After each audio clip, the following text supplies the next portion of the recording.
Hello and welcome to another exciting episode of the Comic Book Chronicles.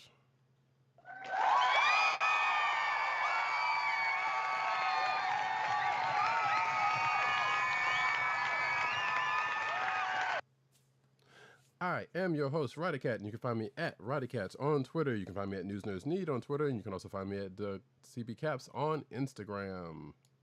South Carolina with Columbia down the way. Still haven't seen any the new animes yet, but it'll get there.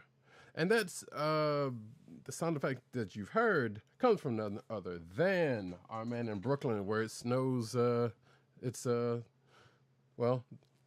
the powder on the store is on the ground is at least snow this time.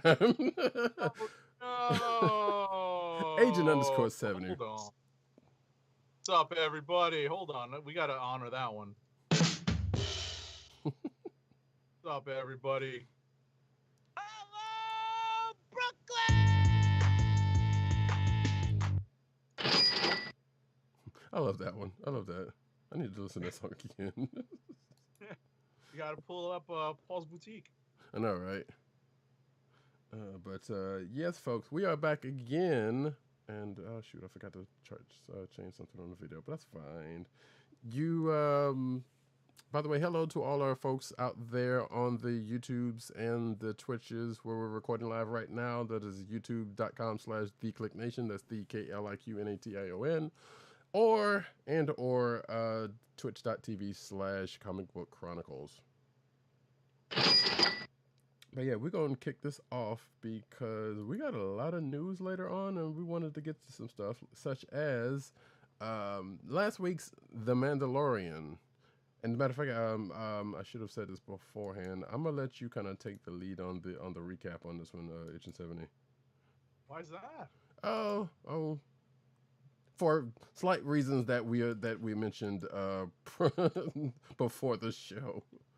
All right, well, it's all good. It's all good. All right, so we are talking about last week's Season 2, Episode 7 of The Mandalorian, titled The Believer. This is a surprising penultimate episode to the season because it focuses on the character of Miggs, Mayfield. Miggs Mayfield, yeah. Played by comedian Bill Burr, who is an ex-Imperial sharpshooter. We saw him in the first season during an attempted hijacking of a New Republic ship.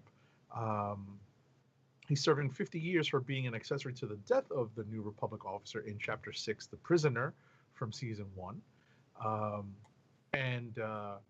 Basically, they're trying to track down where Moff Gideon's cruiser is, and it's a really convoluted plan to try to do it. Basically, they're trying to break into the old Empire network and try to figure out where his ship is, and that's the plan that they've come up with. Unfortunately, they need to track down someone who still has access to Imperial stuff, and the person they come up with at the end of the last episode was Miggs Mayfield. Right, which I feel like, so just to interrupt real quick, I feel like that's kind of a whole theme of The Mandalorian at times.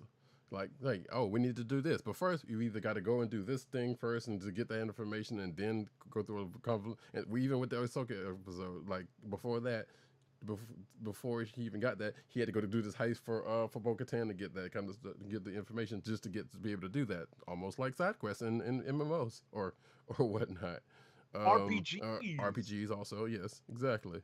So that's kind of been the theme. This is definitely, you can definitely see somebody rolling the D20 for Mando's actions here. Mm-hmm. Shout out to D&D. Exactly. Pull out my pack of my pouch of D&D dice from the drawer. Oh no, Roddycat has his much more deck. At the red. That's right. But also Bill Burr, ex-Star Wars hater, which the less we get into that one, like that's a whole other reason why I was like, really, how you gonna have him back again? But anyway, I mean, part of me thinks that was an extended bit that he just kept taking, taking to an extreme just to get under the skin of an audience, but you never know. But it worked for him. Right, exactly. But getting back to this episode, so as we saw in the last episode, Cara Dune is instrumental in getting Bill Burr's character out of confinement so that he can go on this mission. And what we discover is that when the two of them are getting back to the ship, one Boba Fett comes out, and we find out that he has gotten a new paint job on his armor. Complete with the whatchamacallit, with a clear coat to help avoid laser scoring.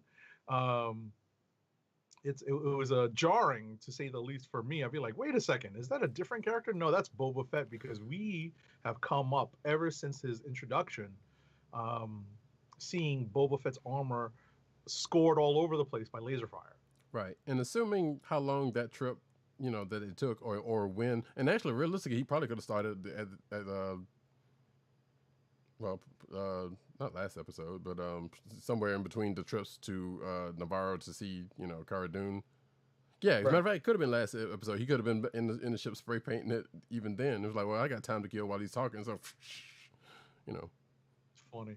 Yeah, I mean, at the end of the day, it was kind of disconcerting, but at the same time, you understand that he is supremely happy to be reunited with his, it's not even a stretch to call it ancestral armor now, but, with his family armor, he's so happy to be reunited with it that he wants to spiffy it up.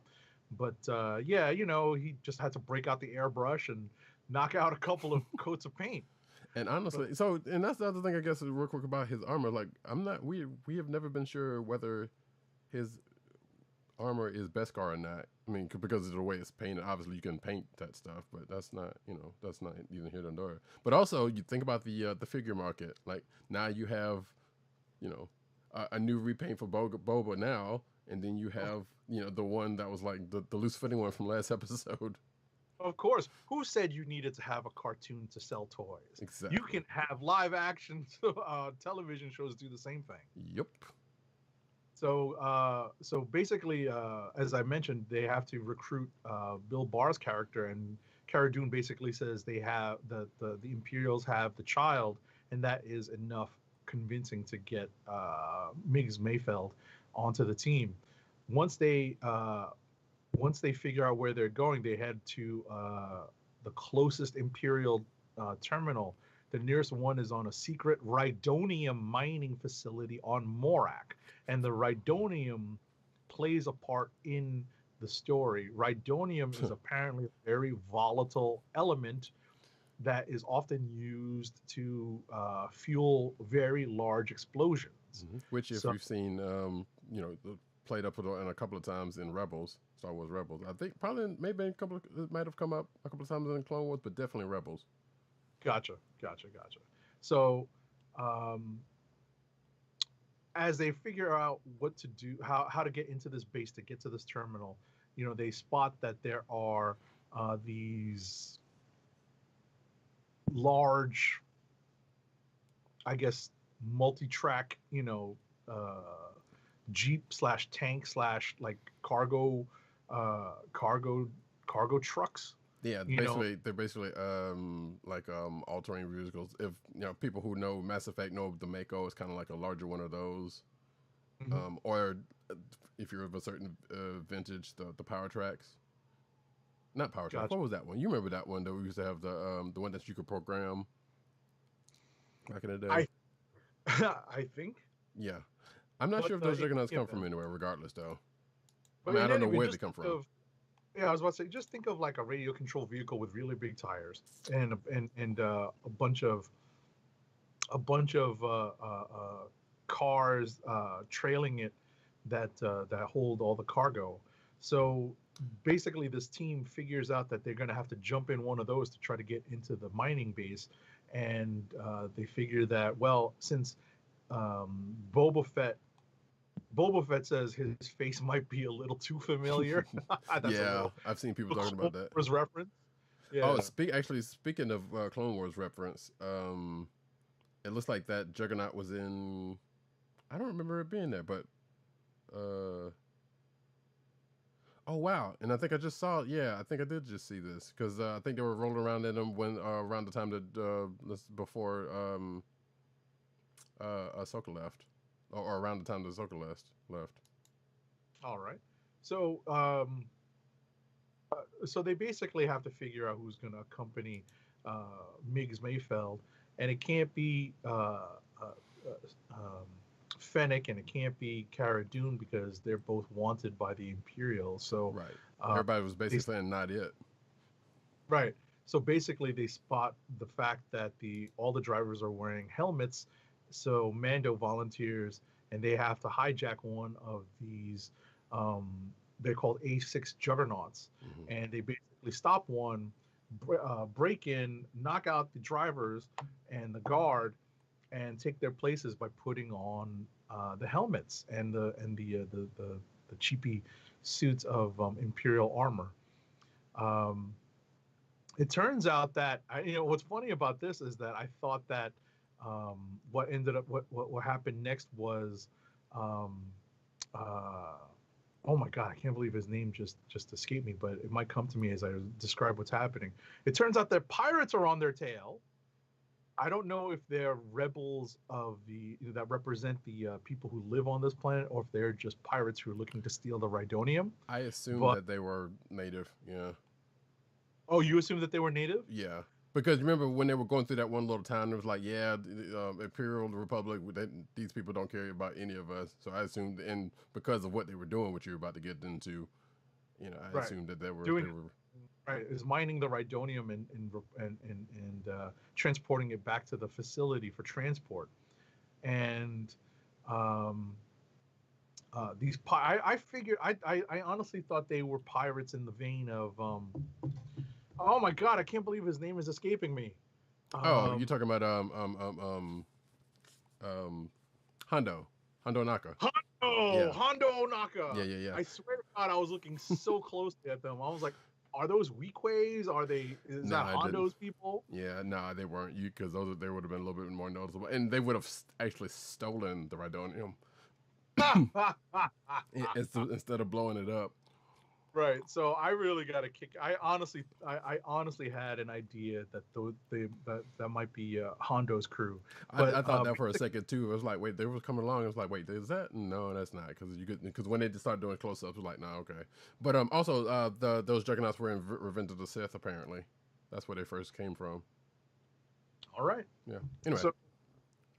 So back to the story at hand. The pirates are unsuccessful because of the efforts of one Mando, who gets out and does not have his Mandalorian armor. Obviously, he's left with only a blaster that runs out of charge, and then fights off several skiffs carrying multiple pirates, all while Mayfeld is doing his best to not agitate the Rhydonium that he's hauling. And it turns out that they are the only surviving transport once they eliminate all of the pirates and any other survivors. And this is something that I saw in a few different post-episode analyses, which was one of the only times that you saw victory from the Empire's point of view. Mm-hmm. It was a weird bit of fanfare that rivaled the first ship leaving Hoth on the Empire Strikes Back, which I was like, like you said, that's kind of weird to see, but I was like, dang, that's the first thing I thought of. Right. It was very, very, it was very disconcerting to say the least. And we also saw TIE fighters who amazingly don't hit the Rhydonium. They basically come in and down cover and suppressive fire to knock out the pirates who are looking to overtake this transport. And I was very shocked to see that, one. And two, like you said, like we were saying earlier, I was shocked to see the applause and the reception that Mando and Mayfeld receive once they pull into the mining base, because it was weird. It was like it was so celebratory. It was so human that you couldn't help but feel like, oh, these Imperials are actual people underneath the armor.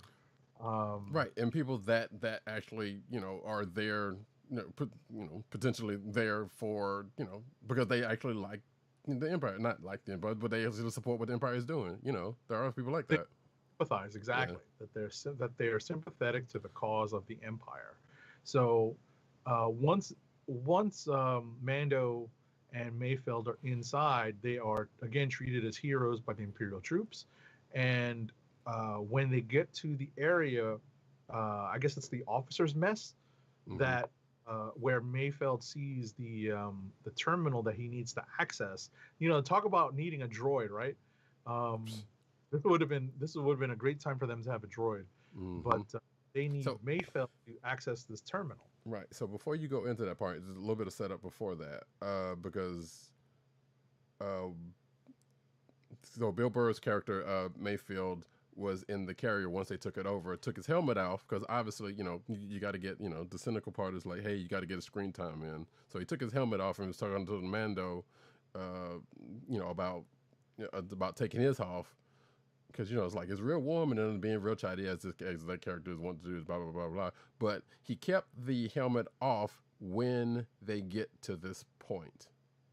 Keep that in mind. Well, considering that most of these people have their helmets on for the majority of their time, they're not going to recognize everybody's face. But I see what you mean. Right. But I mean, Like, it's for the like plot of for the plot of this episode though. That's why this is where it lost me. This is where it started to lose me. The fact that he stopped hiding himself. Well, yes, that's what. Yeah, like I said, we'll get that in a second though when you get to that. I understand. So it turns out that, they get called over by an Imperial officer called Valen Hess. Oh wait, you missed a part. You missed a part. What's that? The What part where, huh? What I missed that they went into the mess. Well, before they went into the mess, yes, but the Mayfield went into the mess first, and then that's when he saw Hess, who was his commanding officer during the Brennan Khan situation, Operation Cinder, and then he turned around because he was scared to go in there because thought he might get recognized, and that's what the Mando had to go in there to the terminal and take off his helmet to do the thing. To that. And also, all right. well, yeah, but also the whole face scanning thing, It's okay, Luis. Stop it. But anyway, and Ignacio tells me, yo, I met this crazy fine writer chick. And he goes up to the bartender and goes, look at the girl I'm with. You know what I'm saying? She's crazy, stupid fine, right? The bartender's all like, yeah, crazy. All right. I cut that before we get. But no, but that part kind of goes into the before the part you were just talking about. So that's why I wanted to bring it up. I understand. So basically, as Roddy Cat mentioned, there's a little bit of a comedy routine where they're trying to figure out who's going to go into the mess and try to access the terminal because Mayfeld, as Roddy Cat said, was afraid to be recognized, so they sent in Mando, and Mando goes to the terminal, and he and somehow, and this is one of the mysteries of the episode, somehow is able to access the Imperial terminal with his face scan after he takes off the Imperial helmet that he's wearing. Right. But because he's struggling with this, because he's having to go through steps that a normal Imperial officer wouldn't have to go through, this Valen Hess notices this and asks him for his identification. And that's when Bill Burr jumps in to try to save Mando's behind by saying, oh, he's brown, we call him Brown Eyes. And, he has this, he kind of makes up a designation. And, at that point, it's a tangled web of deception that Bill Burr is weaving because he has to keep feeding a story to this Imperial officer to try to get out of that particular situation now that Mando has had a chance to access the terminal and get the location of Moff Gideon. Mm-hmm. All right. let's see here. So he demands the TK number. I laughed. I was like, he's gonna give him TK 421. Come on, give him 421. I thought it was going to be 1147 or whatever it was, but 11, yeah, right? Yeah, yeah. yeah, like I totally thought that was going to be it. Yeah. And this is and what comes next is a nod to whatchamacallit, Office Space, the movie, when I was talking about the tangled web of deception that Mayfield is trying to weave. He makes up a story about having to file TPS reports. Yes. And as soon as I heard that, I started laughing. I did too. I was like, okay, that's a little out of I feel like that's a little out of this out of this universe, but you know what? I appreciated that. So essentially, Hess tries to, it basically says, share a drink with me, fellas. You guys are heroes of the Empire, and you got this shipment of rhydonium to the facility. So we're gonna, talk. And at one point, Mayfield says, let's talk about Operation Cinder, which is an operation that is first mentioned in Star Wars Shattered Empire by Greg Rucka. I guess that's a novel. Yeah. Right. So that is beyond my my Star Wars knowledge. So I was not that familiar with that. Were you? Yes and no. So because I kind of had to look that one up myself. I was like, because it sounded familiar, but so a little bit on that one. Burning, yeah. Just real quick, like it's not really come up on any like any of the movies. And I remember it being mentioned in a couple of places. Like I think it was mentioned in Dr. Aphra. I'm looking at something here. Bounty Hunters #1, which both are fairly recent. But it started in a video game, a mobile video game called Star Wars Uprising. Or Okay. at least that planet that's where it was first first notable. But Right. and I think it also came up in one of those Age of that Lando one shot from like last year or two. Gotcha. Well, Operation Cinder was a posthumous order by the Emperor. I wouldn't even say it's posthumous because he's been alive or was alive after that. So, Right. but yeah, at least according to our understanding, it was a posthumous order by Palpatine to devastate several planets following the defeat at the Battle of Endor. Consequently, many innocent people were killed, including Imperial troopers. Mayfield explained that he was on Burnin Khan, one of the worlds targeted. So, this is something that dredges up a lot of painful memories for Mayfield, and we see that there's a lot more to this character than we initially thought when he was in that first season. That season 1 episode. So it's weird that they decided to give the character this kind of depth here. Yeah. And I don't know if that's one of the issues that Roddy Cat had with the episode. No, we'll get to that. But also, real quick though, so no, that Greg Rucka thing you were talking about was the one of the mentions that I was talking about. It was Shattered. The Shattered Empire was it was a mini series that was that had to do with basically Poe Dameron's parents. Okay. Yeah. Oh, so this is newer stuff. Basically. Oh, okay. Okay, I wasn't sure if it was Dark Horse stuff that they were making canon now. Yeah, no, yeah, because like I remember I remember it being referenced in that book for some stupid reason because it was like an off reference, or well, it was referenced there. I kind of vaguely remember that, and then when I was looking at the notes, I'm like, oh yeah, and that, but yeah, when you said that Greg Rucka thing, it kind of struck that as for what that was. Gotcha.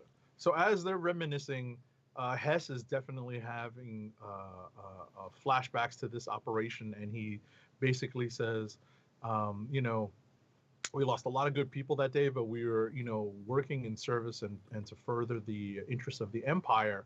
And Bill Burr is looking at it from the point of view of the soldiers, the boots on the ground who lost their lives because the Operation Cinder protocols basically sacrificed the lives of several Imperial troopers. So this basically provokes Bill Burr with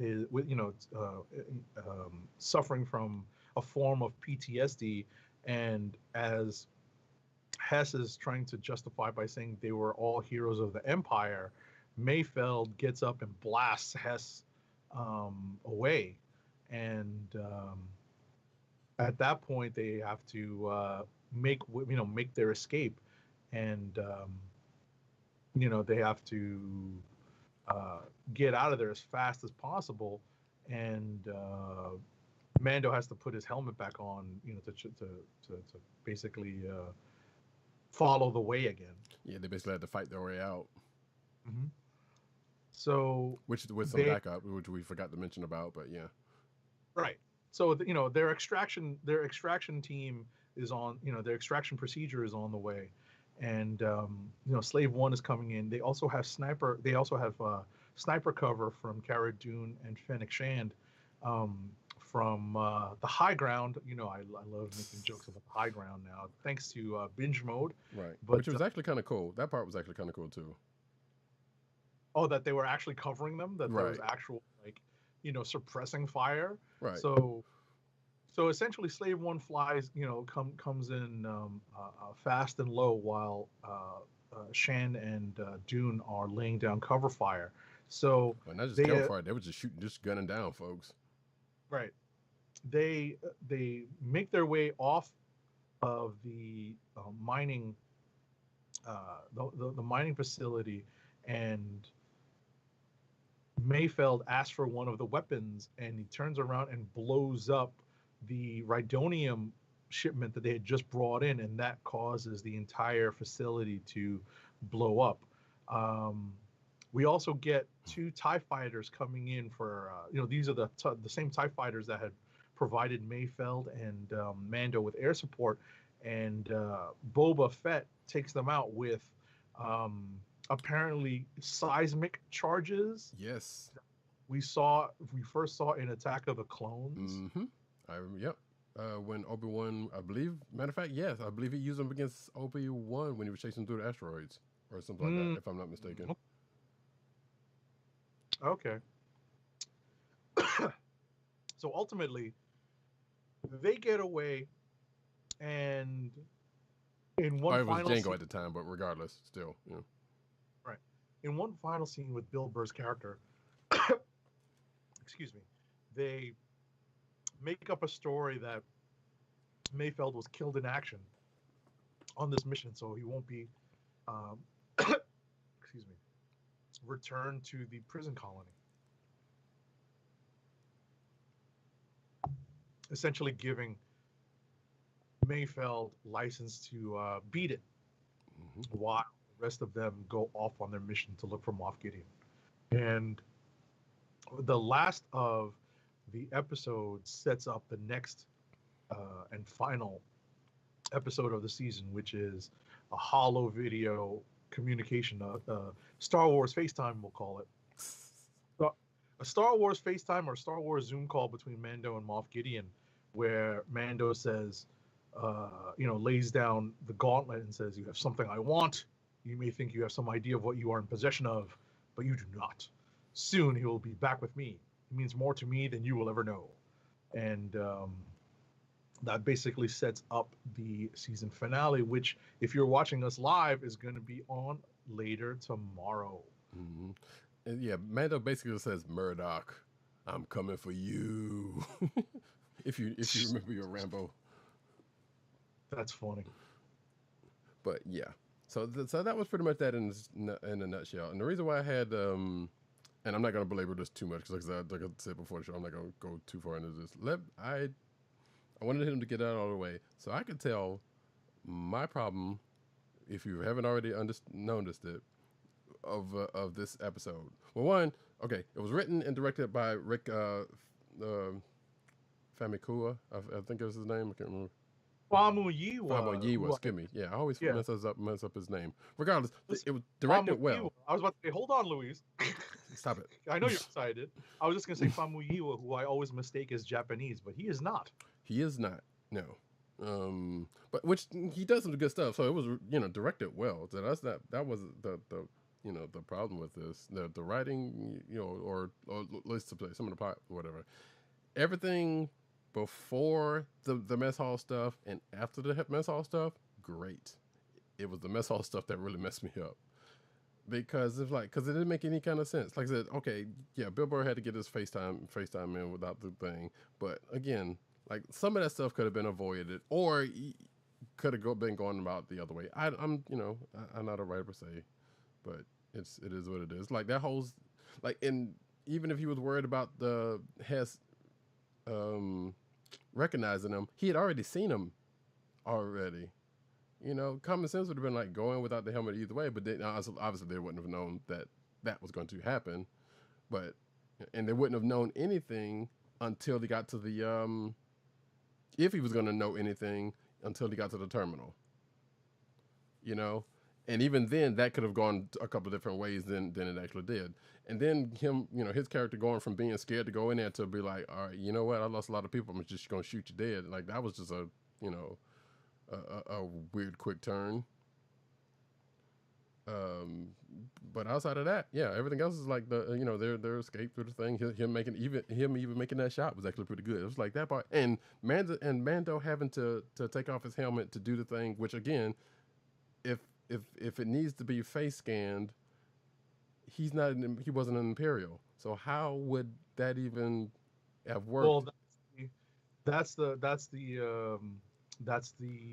big mystery here,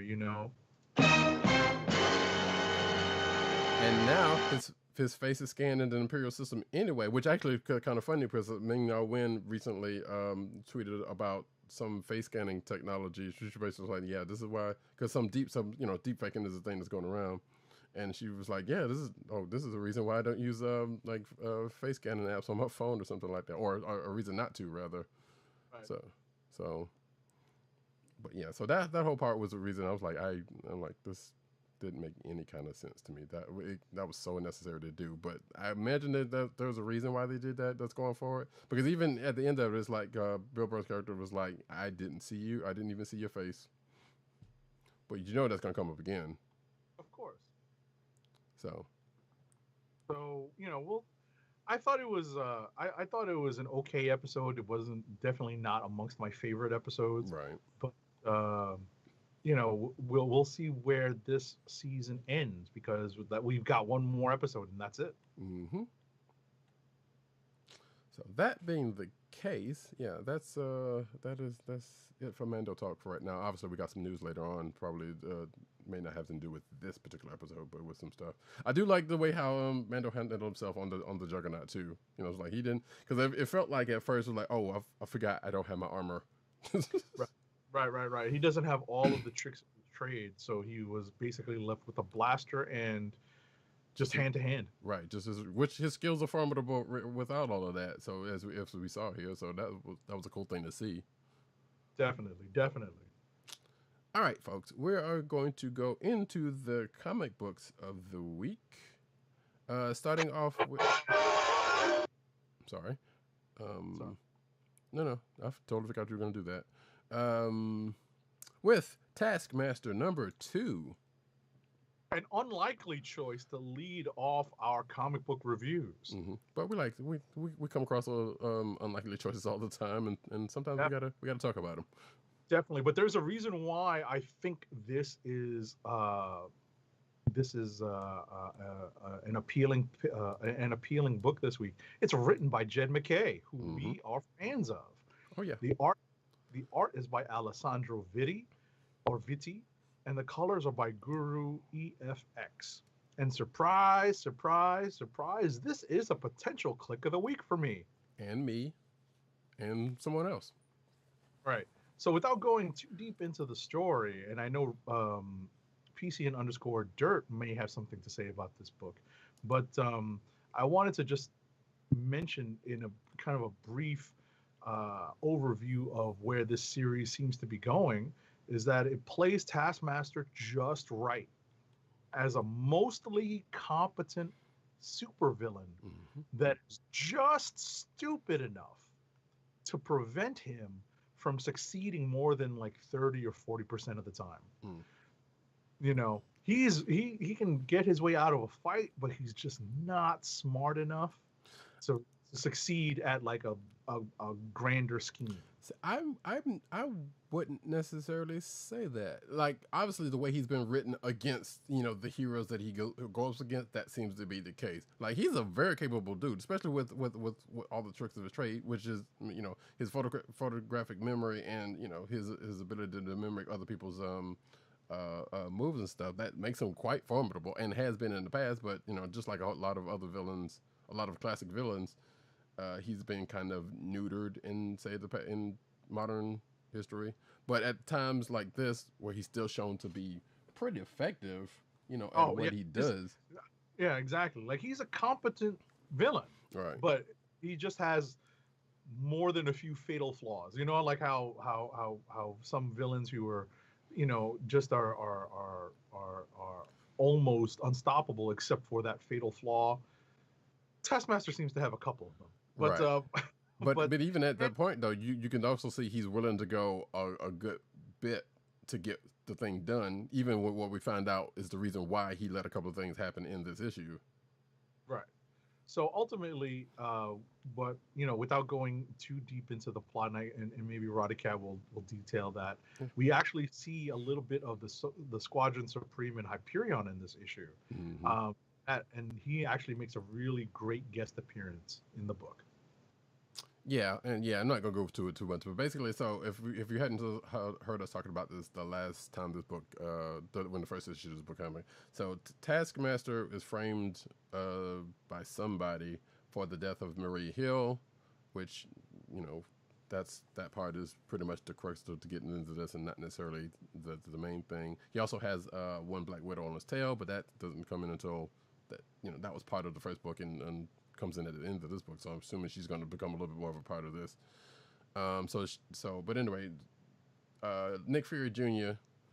Comes in and says, "Hey, we need you to do this thing because Maria was working on some stuff, and then I need to deal with that." So Taskmaster pretty much has to get the kinetic signature of 3 figures in this universe. On the back end, one Phil Coulson, Okoye from the Agents of Wakanda, and I think it might be White Fox from Agents of Atlas, and that stuff. I think so. That is who, if I remember correctly. So the first person to go after is Coulson, Coulson being true to form, being a nerd, and I do love this. I say in my notes was how meta this book kind of got, because Coulson's going through some changes, and they mentioned that in this. But Coulson goes to the comic book store on a Wednesday to get his books. And I sympathize. Yeah, and of course he goes to pick up the Squadron Supreme up, who he's leading. And they talk about how well the book is selling, which in reality has never been that big of a case. Right. It's like Squadron Supreme books have never sold that great. Like they had a moment, but not the way they're talking. So which leads to Taskmaster and Coulson confronting, and Coulson calling in Hyperion, which leads Taskmaster to end up fighting Hyperion, who's basically Superman. Of course. And if you know, that's pretty much all I need to say about that. If you know how this fight ends up going, which it starts to going off kind of bad, but also it kind of goes away for that reason, as Taskmaster kind of let some things happen to him. So that's pretty much all I'm gonna say about that. Right. And it does kind of play out the way a competent opponent for Superman might take out Superman. Let's put it that way. Or anybody who could just happen to come across, things that would work in that situation. Exactly. So, but yeah, it's really well done. The art is great, and McKay's dialogue and inner monologue that Taskmaster is having while all this is going on, because he's essentially fighting for his life. At the same time, he's fighting to complete this mission and get away without Hyperion following him. Like we said earlier, this is essentially like fighting Superman, who could follow you to the ends of the earth. So he needed to stop him there and keep him from following, and Taskmaster surprisingly is successful with that. Um, success can be measured in varying degrees. He does come out of it with several broken bones. I mean, he did But the job he went still, went in there for. what's that? And he did the job he went in there for. So that's the very Exactly. definition of success. Exactly. So, But yeah, we enjoyed this one. It's definitely a potential click of the week, I said before, and I'm kind of also, I will also say this just in passing, a classic Hawkeye staple gets used in this, in with everything we just said. You can kind of fill in the blanks of all of that, but you should read it because it's actually pretty good. yes, it's definitely entertaining. So, that being the case, you want to go to the other Jed MacKay book? Sure. What's next? What's next, President Bartlett, is Black Cat #1, the return of the Black Cat series that had been interrupted essentially by one, the pandemic, the onset of the pandemic, and two, looking to tie this book into the big event at the end of the year, that being King in Black. Mm-hmm. So this is by Jed MacKay with art by C.F. Villa and colors by Brian Reber. As I mentioned, this is a King in Black tie-in and another potential click of the week for me. Same. I would note that this may prove to be essential reading for the King in Black event. It may be, but it probably won't have the biggest impact on the miniseries, but it feels like one of the better tie-ins already. Things go south for the Earth as seen in King in Black #1. I don't know if you read King in Black #1, Roddy, but this is essentially really bare bones Cliff Notes version of what happens in #1. Yeah, no, I did not, and yeah, this definitely did a good job in pretty much giving the final points of what happened there. Like, you don't necessarily have to read that to get this, but if you read this and are curious as what's going on in that, you also have that as a springboard. Right. So unbeknownst to us, in the pages or in between panels, in between the panels of King in Black #1, Captain America tasks the Black Cat with a mission, and like everyone else, Black Cat follows Cap's orders. Yeah. I got a real kick out of here MacKay's inner monologue writing for Felicia Hardy. Yeah. I really did, because a lot of it, really makes sense coming from her perspective and from like a broader social perspective. And then I kind of laughed. I just laughed when I read the part where, seeing that guy talk and seeing that guy in action, Mm-hmm. I kind of might believe it. And the funny part about it is, like, that is not a sentiment that's not been, that's been pretty much said by other folks, in the universe who kind of like that. It was like, you know what? Yeah, being around this guy, actually you kind of want to believe that, the thing, like whatever. So yeah, it totally makes sense. Right, and it's even more impactful coming from someone like Black Cat, who Mm-hmm. is not necessarily operating in the gray, but definitely on the other side as well. Yeah, and at some point jaded, so about a lot of things. Exactly. But yeah, all I was gonna say about this issue, in passing, that's like, I feel like it's kind of a flimsy tie-in to Thinking in Black, but it works. Because it's like it didn't really make any sense why she had any involvement of it, but even up into reading what she ends up planning to do with this, it's like, and actually something that kind of goes back to something kind of sort of something that was in the last volume or book. I'm like, yeah, okay, it makes sense for her, but it was still kind of a flimsy reason for her to be involved in it. But obviously, the King of Black is touching pretty much everything at this point. I mean, the flimsiest part was that what she was doing gets interrupted by. That's what I'm saying. King Exactly. Yeah. So ultimately, that kind of happenstance occurrence really gets the ball rolling on the story. So it was.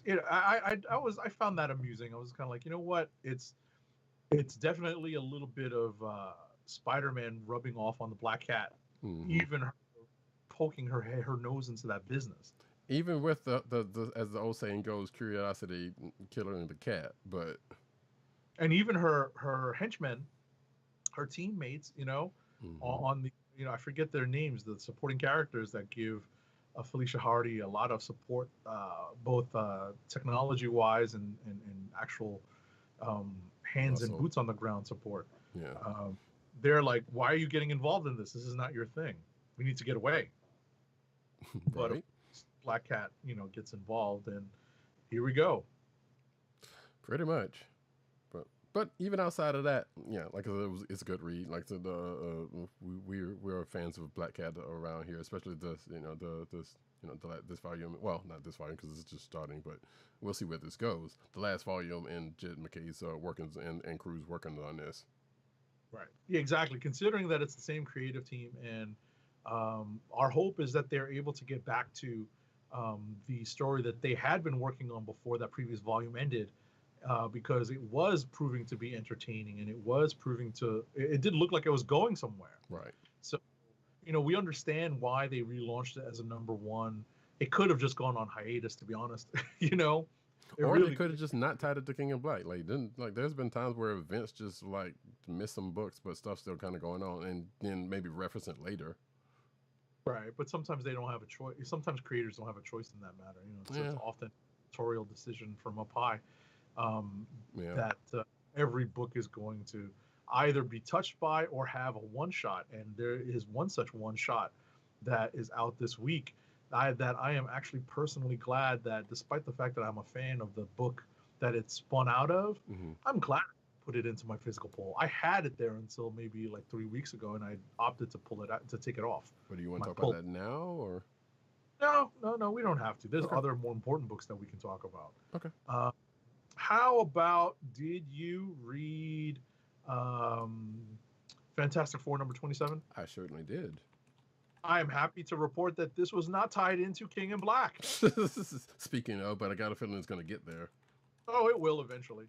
It will eventually. It's nice that this book, written by Dan Slott, at least to this point, is not yet tied down by the King in Black event. But, King in Black is going to be going on for the next couple of months. So we're probably going to see some involvement in the FF book, some tie-in in the FF book. The art is by R.B. Silva, Juanan Ramirez, and Zay Carlos, and colors by Chris O'Halloran. This is yet another potential click of the week for me. I'm leading off with all the strong ones. Dan Slott seems to be enjoying himself so much on this book. I think the cosmic and sci-fi stuff really allows some of his more far-out concepts to really have a chance to shine. The Griever proves to be a formidable opponent again, and we also get an interesting cosmic guest appearance. Yep, which has been said to be coming from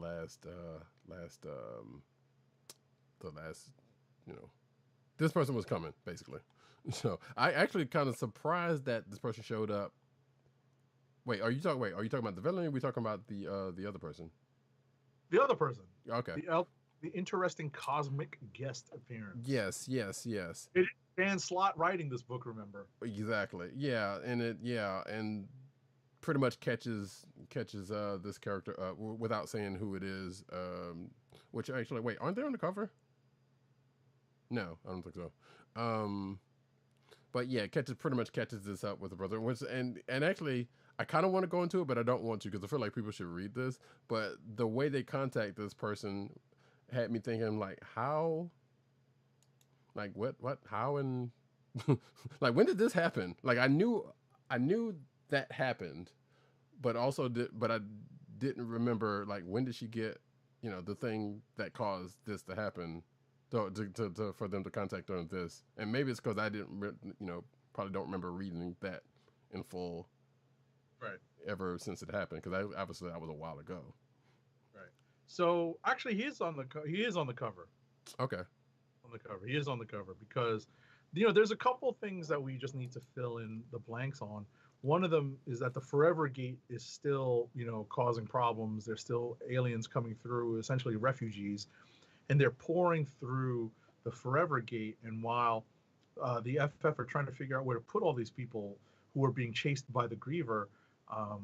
That's one aspect of the problem. Reed Richards is looking to deal with contingency plans. One of them being this guest cosmic appearance, and the other having to deal with confronting the Griever in a certain way.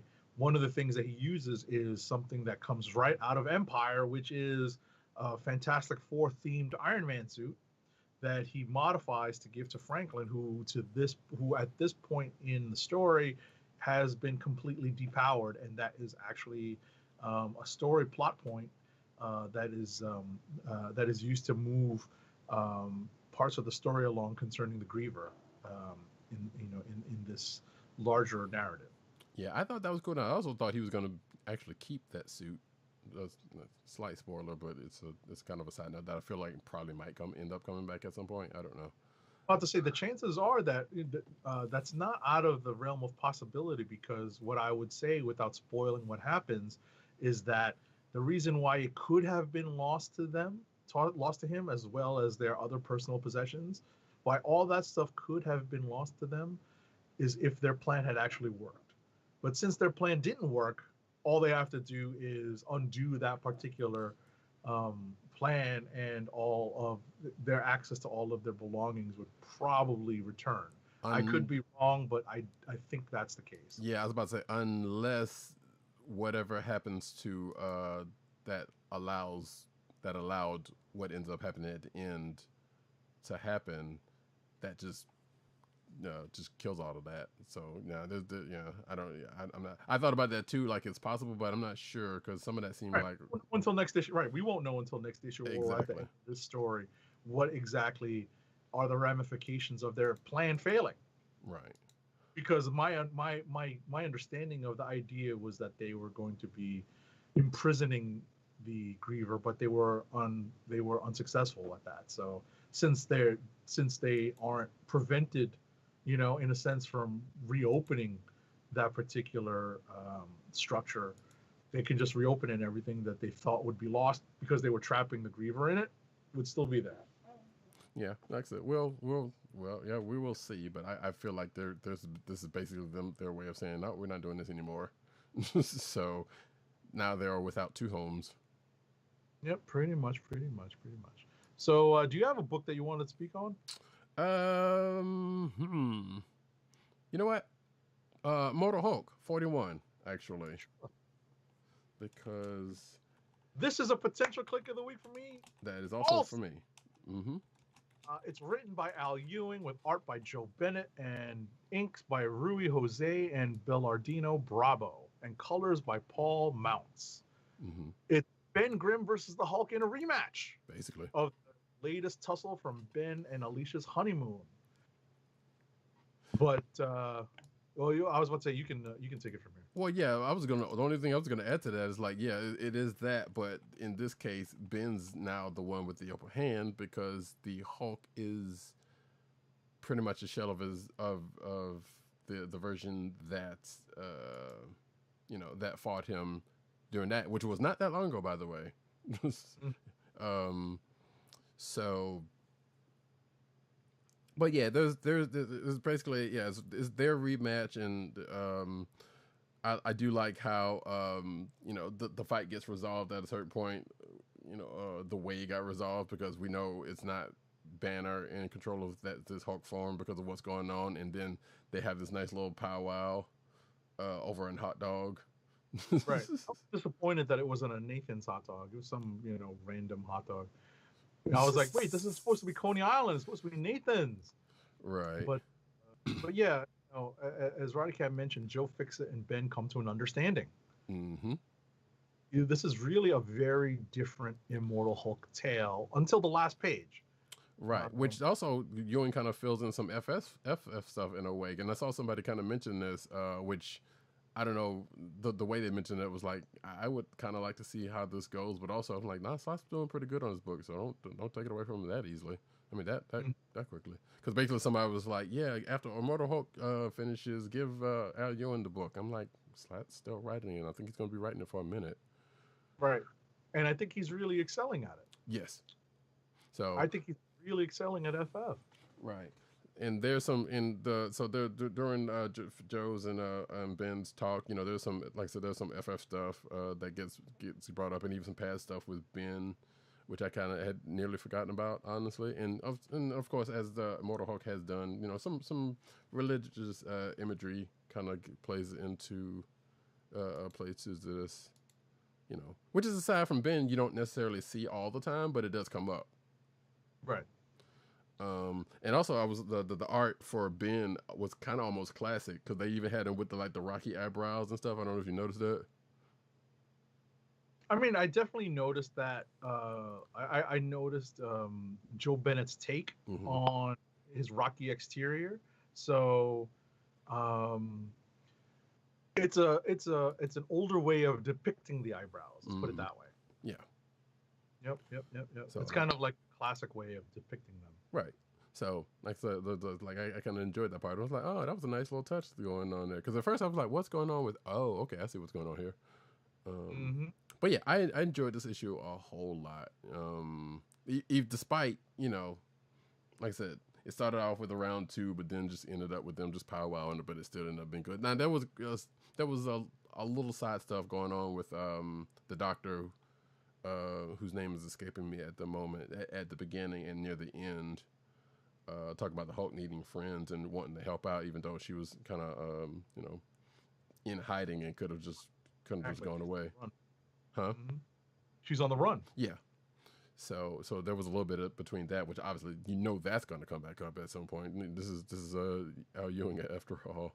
And then at the end of it, yeah, somebody ends up coming back, or releasing themselves. I'm not sure. I totally forgot about what part happened with that part.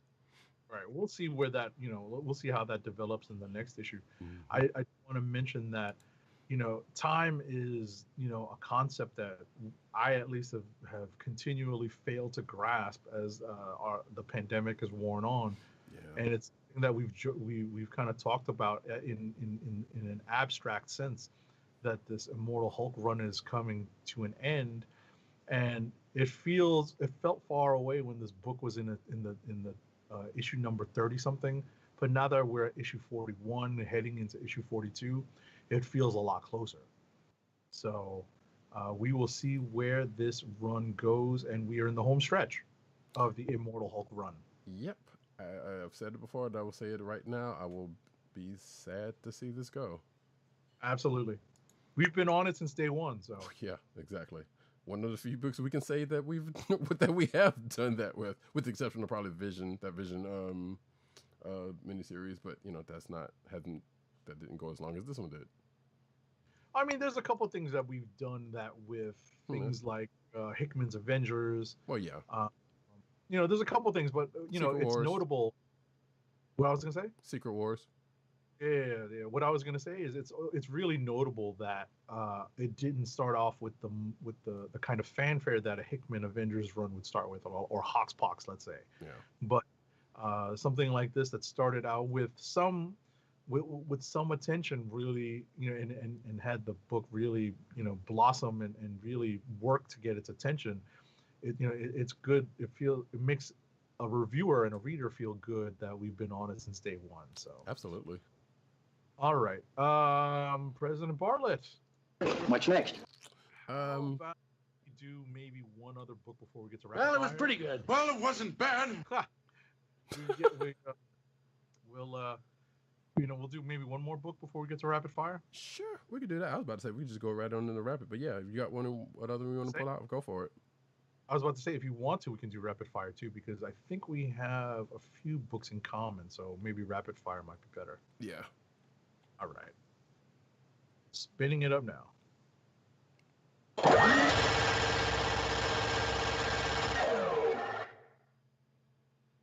Rapid fire, kids. Here we go. Buckle up. So let's see.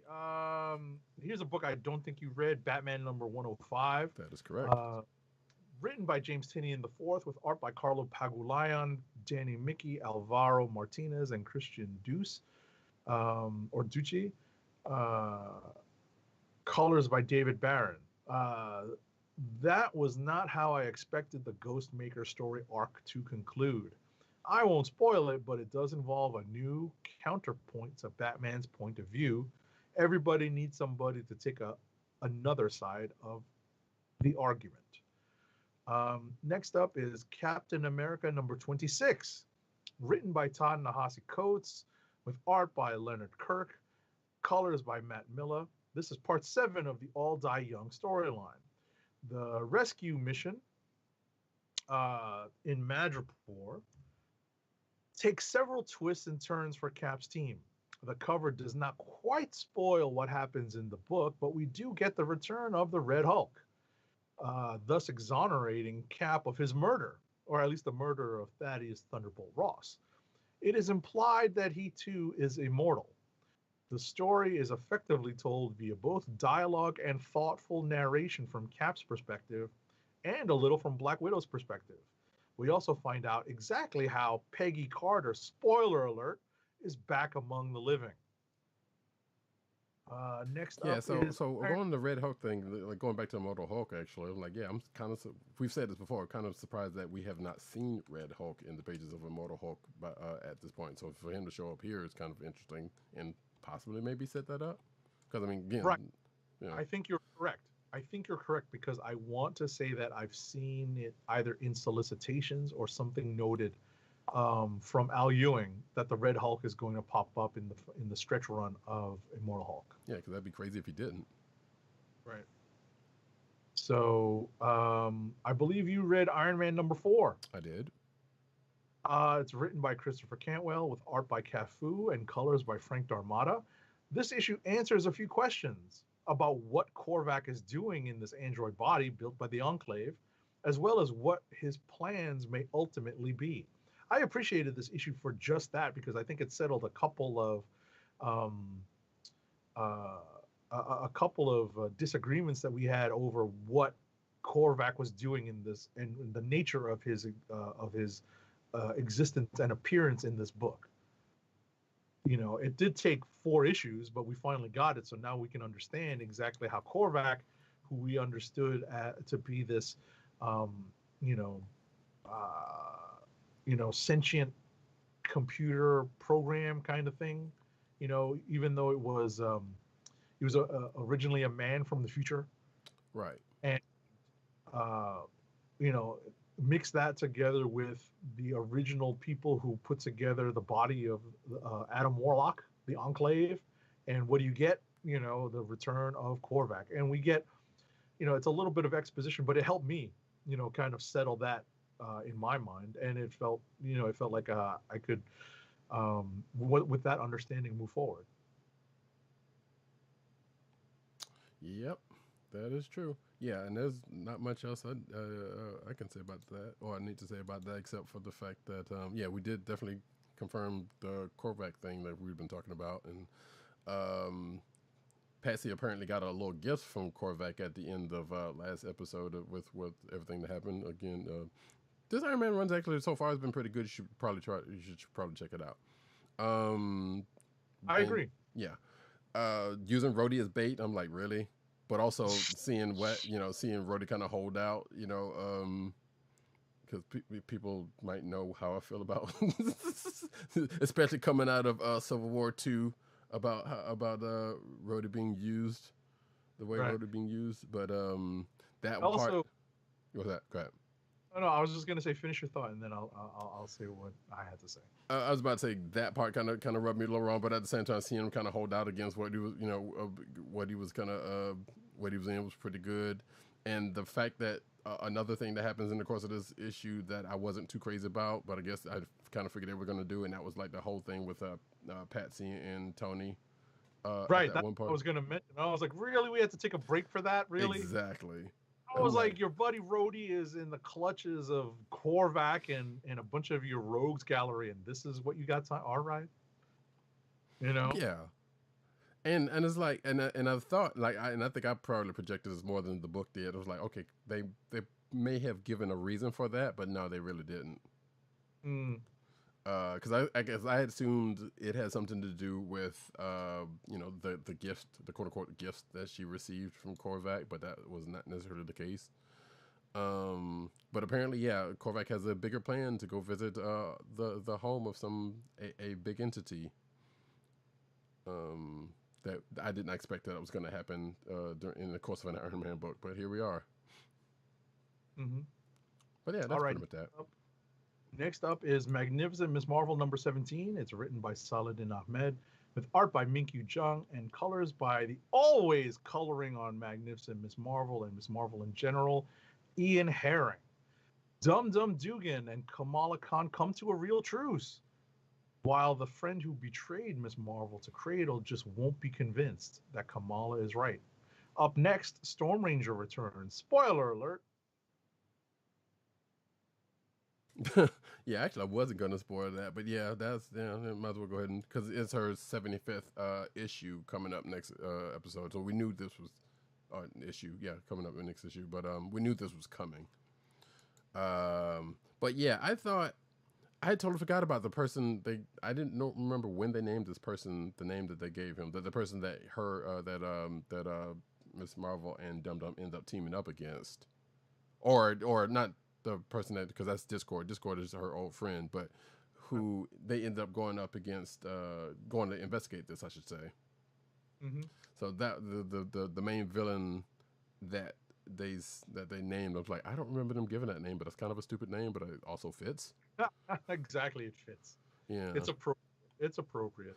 You're right, and you'd have to read this to find out what it is and what it is. But outside of that, I do like the fact that they came to an understanding, her and Dum Dum, and Dum Dum's like, it's weird that it took this to get to that point, but at some point it was going to, that something like that was probably going to happen, and it kind of makes that sense that it happened, during the course of this. All right, next up is New Mutants number 14. It's written by Vita Ayala and art by Ivan Rice. Vita Ayala is the new writer on the book, post Ten of Swords.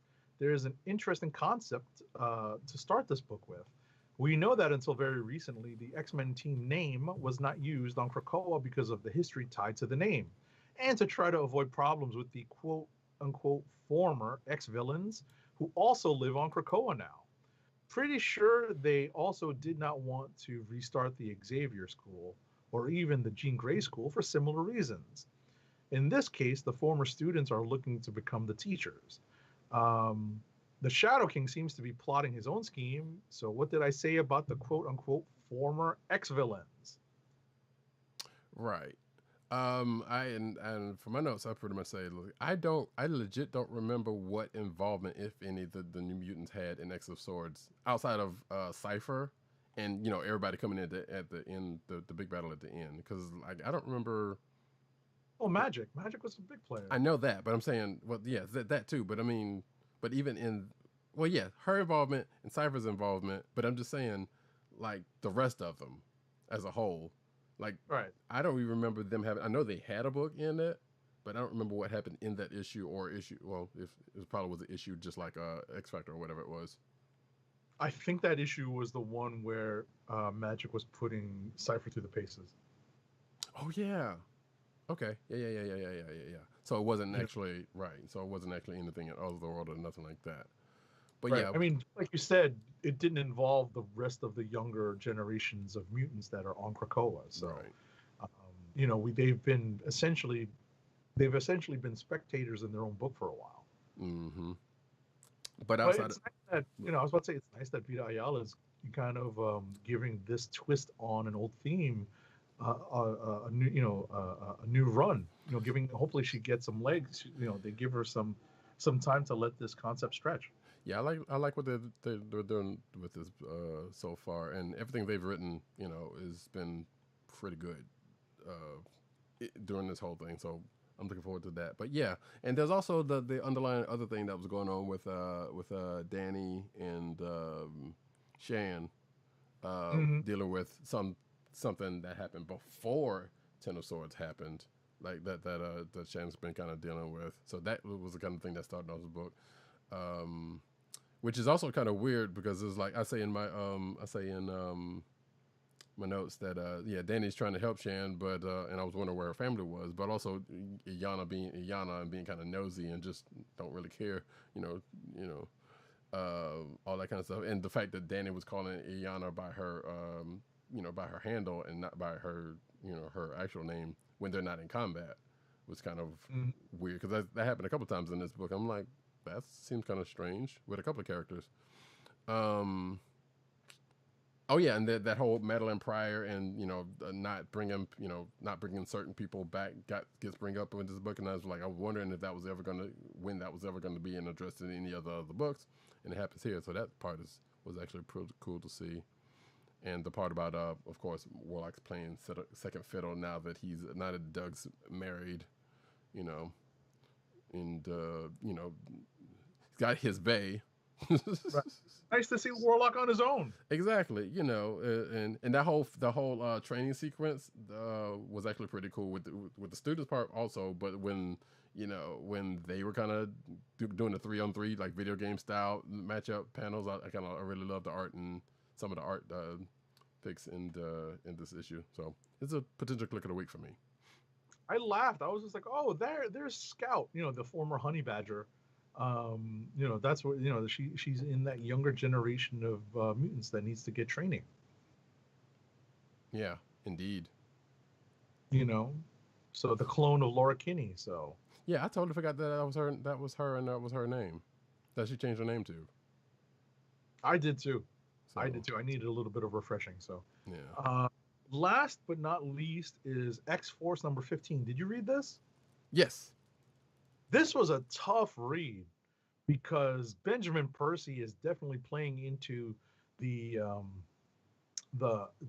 beast as a former member of the Illuminati personality. Right. Or at least that's how I felt about it. The book is written by Benjamin Percy with art by Joshua Cassara, so it's the return of the regular creative team. Colors by Guru EFX are on the book. We pick up the pre-Ten of Swords story with the beast continuing to be a pain. Colossus turns out to be innocent, like we all knew, of being a double agent, but X-Force hatches a plan to use Omega Red against Dracula and the vampires. Meanwhile, at the end of the book, we find out that Krakoa is under attack. Right, by something that came from Krakoa during an earthquake or whatever the case might be. What that whole thing was, because I wasn't sure where that was going until things started happening with that. I wasn't sure. I wonder if it's Araco. I wonder if it's the plant. Which are the old lady plant people? The old lady plant. Horticulture. Horticulture. Yeah, I thought it might be horticulture again. Oh. Yeah. No, it doesn't seem like their MO, because normally they would have shown up in person. So I don't believe that's the case, but it could very well be, and we just don't know. So not sure what the nature of that thing very much was. And yeah, bringing up the vampires thing, which again is a thing that came up before Ten of Swords, but I had totally kind of forgotten about. But also I have in my notes like, wait, wasn't that the Avengers thing? Because I know they're supposed to be dealing with Dracula in that book at some point coming up. So I wasn't sure, but I feel like there was some vague mention of there might have been some vague mention of vampires, or at least with the humans trying to go up against Krakoa, some kind of allegiance that happened that had to do with Omega Red and XYZ. So yeah, and that's it for me. So you can take care of the rest of your books. All righty then, which is only a couple of books anyway. So Savage Avengers number 16, potential click of the week for me.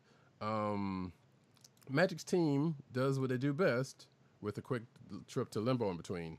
Doctor Strange gives Conan the spoils of that said mission, but doesn't take it because of his distrust of magic and other things, and of course Crom. Yeah. But he ends up going to the bar at the end of this. Name. Yes, exactly, that specific bar, and of course I do like that last page because it's like you see, some people villain wise, but also a couple of people you don't necessarily recognize, and also I was like, wait, is that a new Nightshade? Because he has two people in his arms, and I know both of them. One of them I believe is Nightshade, but I don't think it's the original Nightshade because she's Nighthawk now. Hold on. Um, Hold on. I think I know what you're talking about. Hold on. right. Oh, And we're talking about the one on his left, our right. yes. Okay. I thought the other lady was Shikla from Staten Island from the Deadpool book. I don't recall. I only recognize her because of the Marvel Legends they just did of her. Mm-hmm. I'm pretty sure that's Shikla. Let me take a look. I've seen that person before, but I couldn't tell you for the life of me. And I thought they went by another name. And looking that up, it doesn't seem like it's her. But no, because you're the one that was saying like the white. I think because what is her name? I don't remember her name either. Like the other person, like the black chick, that's Nightshade. We know that, but we don't. I don't think. But that might be a new one. But yeah, the other lady, I know her face. I mean, I know but I don't know her name. So it at this point it really doesn't matter. But it was kind of fun just to see some of the people that was in the shot, and and them going back to the bar with no name, which has come up a couple of different times in recent history, but not that often as it used to. It may not be Shikla based on the face. Yeah, I don't think so because from what I'm seeing from looking her They up, have like two domino style, like big, circles around her eyes, like raccoon. Yeah, so I don't know. I tried to do a search for whoever that person is, and I was like, I don't know, but I know I've seen that person before. So it's and the new Nightshade, which is like I don't know where that person has shown up recently either. So because like the original one is Nighthawk now, but anyway, that is that for Savage Avengers number 16, and last but not least, Star Wars Darth Vader number 8.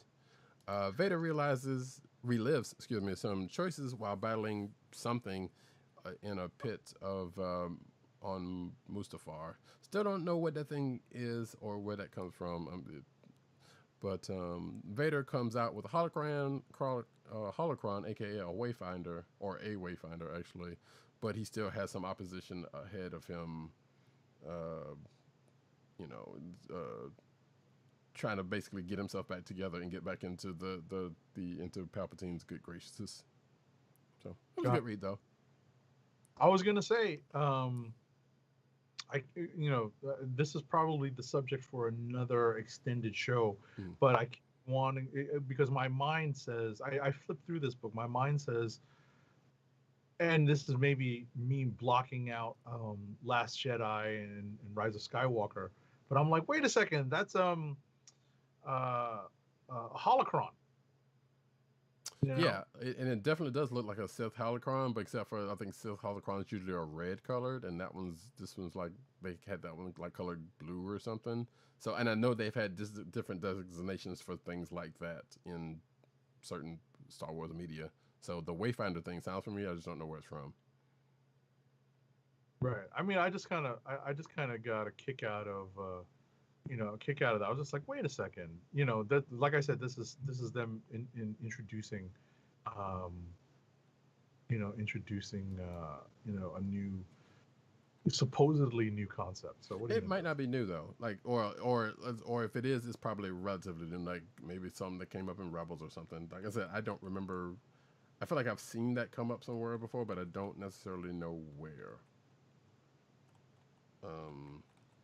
And if it is indeed the first time that's come up, in fact, I'm just going to go ahead and look it up right now. Here we go. So let's see, Rise of Skywalker, okay, and Darth Vader 8, so which is this, and of course, the visual novel, the visual databases, and it looks like it was mentioned in Star Wars Battlefront 2. So, so yeah, it looks like this was a Rise of Skywalker thing. So yeah. Which, yeah, I guess that's that thing. Wait, it says here. Yeah, so this is that thing they went to go find on whatever planet that was. So, anyway, okay, cool. And that is it for me. clicks of the week. Incoming.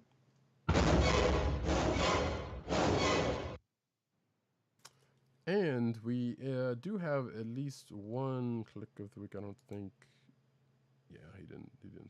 We do have one click of the week from one PC and underscore dirt, which is Taskmaster number 2. So, and I think, wait, did he say something? He did say something about that, did he not? Yes, he did. He says, art is gorgeous, love the story. Sure, we all know how you take out Hyperion, but you actually start to admire Taskmaster for doing it his way in this issue, and I agree with that. My only thing is Phil Coulson dead. Oh, actually, I didn't see that part. Is Phil Coulson dead or isn't he? In the movies and the comics, I honestly don't know him. Yeah, I'm gonna have to, because I do know, we know how that one worked out with what's going on in Avengers, kinda. Because they even kind of mentioned that stuff in this issue. Right. So yeah, we'll have to mention that to him later on. Do you have yours? I have a long list of potential candidates. I can't lie. Mm-hmm. A long list of potential candidates this week. I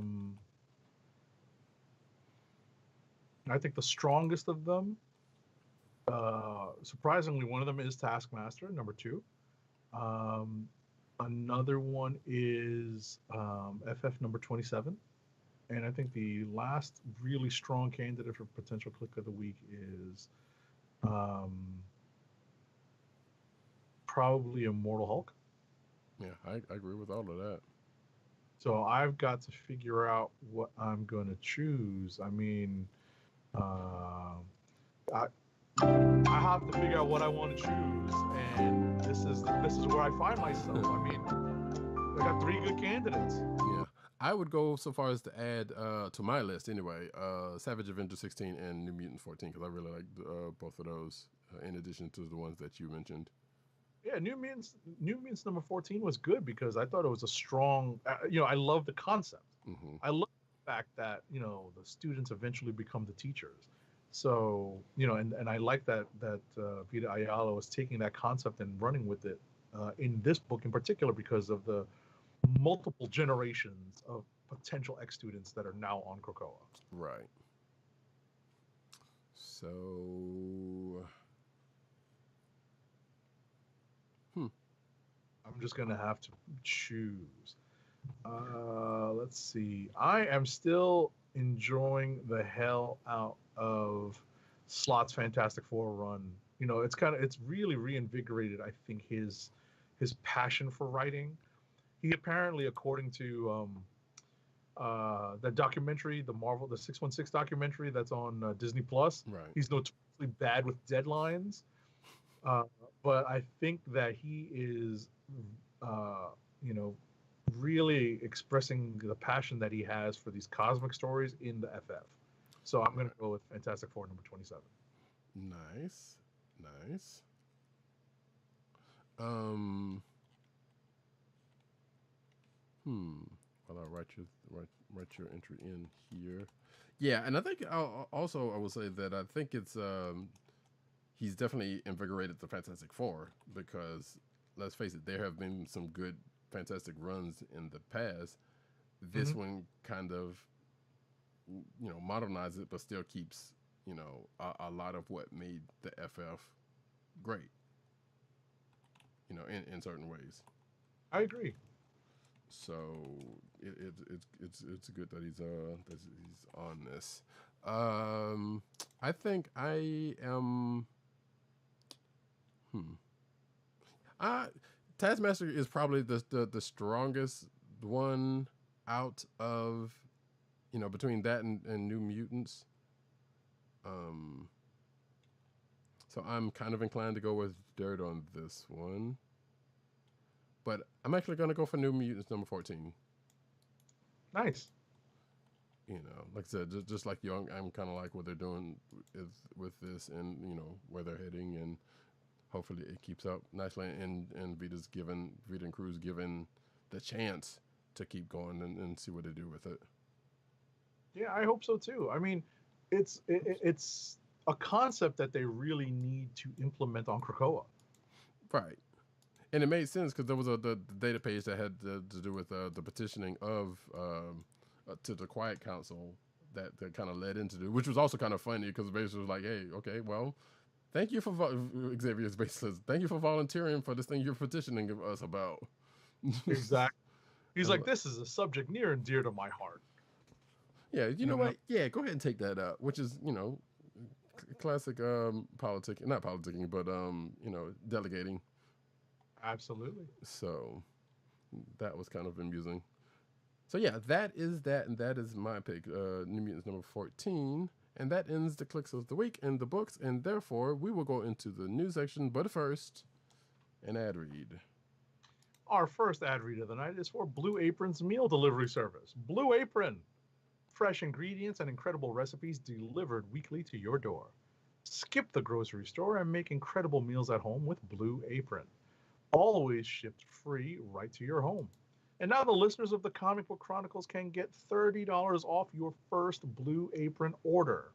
To place your first order with $30 off and to help keep our show free for you, go to our network website at cspn.us. That's cspn.us. Then click on the Keep Our Podcast Free link at the top of the page. From there, scroll down to the Blue Apron link and sign up for your first order. Blue Apron through cspn.us. Do it today. Now we get into the news.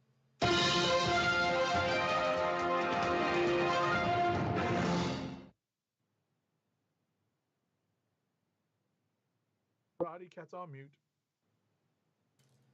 Thought I had unmuted myself before during that, so my apologies.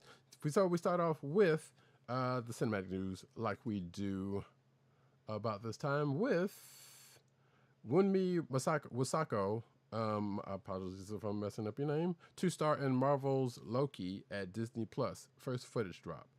No, before I go into this, we did talk about some of the stuff, all the first few stuff going into this last week, but some of this is going to be touched on real quick, so bear with us on that. But Wunmi Mosaku has been revealed to be one of the principal cast members in the upcoming Disney Plus Marvel series, Loki. Her role is not yet known, though we can see her character in the first footage, which was unveiled at the Disney's Investor Day from last week. She joins Tom Hiddleston in the title role, along with Sophia DiMartino. Isn't she also in WandaVision? I don't know. Owen Wilson and Gugu Mbatha-Raw and Sasha Lane. So I rewatched that trailer from last week, and obviously people have been picking it apart, just to see what's what. And there is some definite news on that later on in the show. But yeah, I'm actually looking forward to the Loki thing. Wunmi Mosaku, if you don't know, she played in Lovecraft Country more recently. But I believe she was in. That might not be her. I thought she was in Justice League, but I might not be. I might be wrong about that. But she was yeah. Actually, she was in Batman Superman. She was in Batman Superman, not Justice League. Excuse me. Because if I'm not mistaken, she was the young lady that was testifying in the court before that part, quote unquote, blew up. And I think part of that was like deleted out. So, but I believe that is definitely her. But yeah, she's been around. She's been doing something. I like her. All right, cool. So, next up. All right, next up, as we mentioned last week, it was announced at Disney's Investor Day that Marvel is working on a live-action Riri Williams Ironheart series that's aptly titled Ironheart. Relative newcomer Dominique Thorne, who has appeared in If Beale Street Could Talk and the upcoming Judas and the Black Messiah, will play the titular character. Good for her. Yeah, that's cool. Next up, Marvel announces Secret Invasion and 4 other Disney Plus series for the MCU. Again, some of this we kind of talked about already. But Secret Invasion is basically the series that's starring Samuel L. Jackson and Ben Mendelsohn, both of which I believe last seen in Captain Marvel. But Wait, did either one of them show up during Endgame? I don't remember. What? No, Uh, they came. They showed up during whatchamacallit, Far From Home. Yes. Well, yeah, that is right. That is true. So last scene there. I Right. just like Just totally forgot about really that. right. Last MCU movie we've seen. Yeah. But it sounds like Secret Invasion is going to basically do the plot of Secret Invasion, which sounds like Skrulls are going to invade, which we wasn't sure where that part was going from Captain Marvel and going forward. So sounds like might have been right. Right. And it's always awkward to think that the Skrulls are going to be the good guys the entire time. They can't be. They're Skrulls. Right. But apparently, yeah. But especially with a Skrull working with Nick Fury, so yeah, I am actually kind of interested to see how that's going to play out. But yeah, Ironheart was the other series. What other ones? Armor Wars, which sounds like it's going to be doing a spin on that classic Iron Man event, and it's going to be starring Don Cheadle. Right. I was about to say the focus of the show is going to be on War Machine, so it's be a very different Armor Wars, but which actually kind of makes sense because it's like, well, Tony's not here, so and if they go this way, I'm assuming they will. Like, okay, Tony's not here, and then there's a bunch of people with his tech, so Rhodey's trying to go and get it back, or whatever the case may be. Right. We haven't seen release schedules yet. Right. I don't think for this or Ironheart, which would seem to be related. Right. So we'll see how those two shows may possibly tie in together. Or potentially related, yeah. Right. So moving on, though. But yeah, and Guardians of the Galaxy, and basically two Guardians of the Galaxy things. Like one's a holiday special, and another one's I am Groot shorts, I guess. Right. So. In one piece of news that I don't think we actually talked about last week. Apparently, Marvel Studios has announced a new series that's debuting exclusively on Disney Plus, which is called Marvel Studios Legends. That's going to showcase individual characters viewers have come to know and love over the years and revisit some of their most iconic moments. So it's really like a clip show, but it's going to really refresh everyone's memory because we haven't seen a lot of these characters since Endgame and or Far From Home, and it's been a while. So it seemed a good idea to refresh everyone's memories and recollections before Phase 4 of the Marvel Cinematic Universe continues. Right, and part of me kind of wondered, like, are they going to do, like, there are some YouTube videos, places out there going through the comic legends and also going into the MCU part, or, like, are they just going to stick to the MCU? And actually, one part of me, I thought about this for you. I thought it was like, wait, are they talking about Marvel Legends figures? Like, are they going to go, like, is this going to be a toy show? Before I saw what they were talking about. That's funny. So... But yeah, so that's the thing that's coming. I believe there might be a date on this one. I don't think so. No, it's not. Oh, wait. No, yes, it is. January 15th, 2021. Right. No. Oh, wait, no, that's my WandaVision. I'm sorry. That's WandaVision. No, sooner. It's like January 8th, I think. Yeah, Marvel Studios Legends. Yeah, no, on January 8th. Yeah. Right. This is coming out soon. Like I said, this is more than... this may be just a glorified clip show, but it's really a good primer for people who are just jumping on. Where have you been all this time? Or people who just don't remember it the way we do, and just a little bit of a refresher before WandaVision starts up. Maybe, but it seemed like the way they describe it, though, it seemed like they're going more comic bent on this one because they said revisit some of their more iconic moments, and they didn't have that many moments in their time during the MCU. But as I said, it's a primer for the characters, right? So, and it's a lead into the WandaVision show because just looking at the trailer, they're touching on a lot of the comic-based stuff they're going to be touching on the comic-based stuff in the show. So, yeah, sure. They're definitely going to have clips to make sure everyone knows where they've come from, but they're also, I think, like you said, going to delve into the comic side to really talk about where this show might be going. Right. But next up, and actually I'm gonna mention this because I don't remember if we talked about it really in passing, but we knew Christian Bale was going to be cast in Thor: Love and Thunder, but apparently we know he's going to be Gore the God Butcher. Right. We did mention that last week. I wasn't sure whether we did at some point, but I'll just reiterate that real quick. So, but She-Hulk, from She-Hulk Corner, Tim Roth joining Tatiana Maslany, Mark Ruffalo reprising Hulk role on Disney Plus Marvel series. So, one, we got reconfirmation that Tatiana Maslany is going to be playing She-Hulk, because after that whole thing of her saying that, you know, she wasn't going to be, and basically, trying to disguise the fact that she was doing that, which, again, I will say she doesn't necessarily have to do. But they did it for some other reason. Because the snipers are on the rooftops.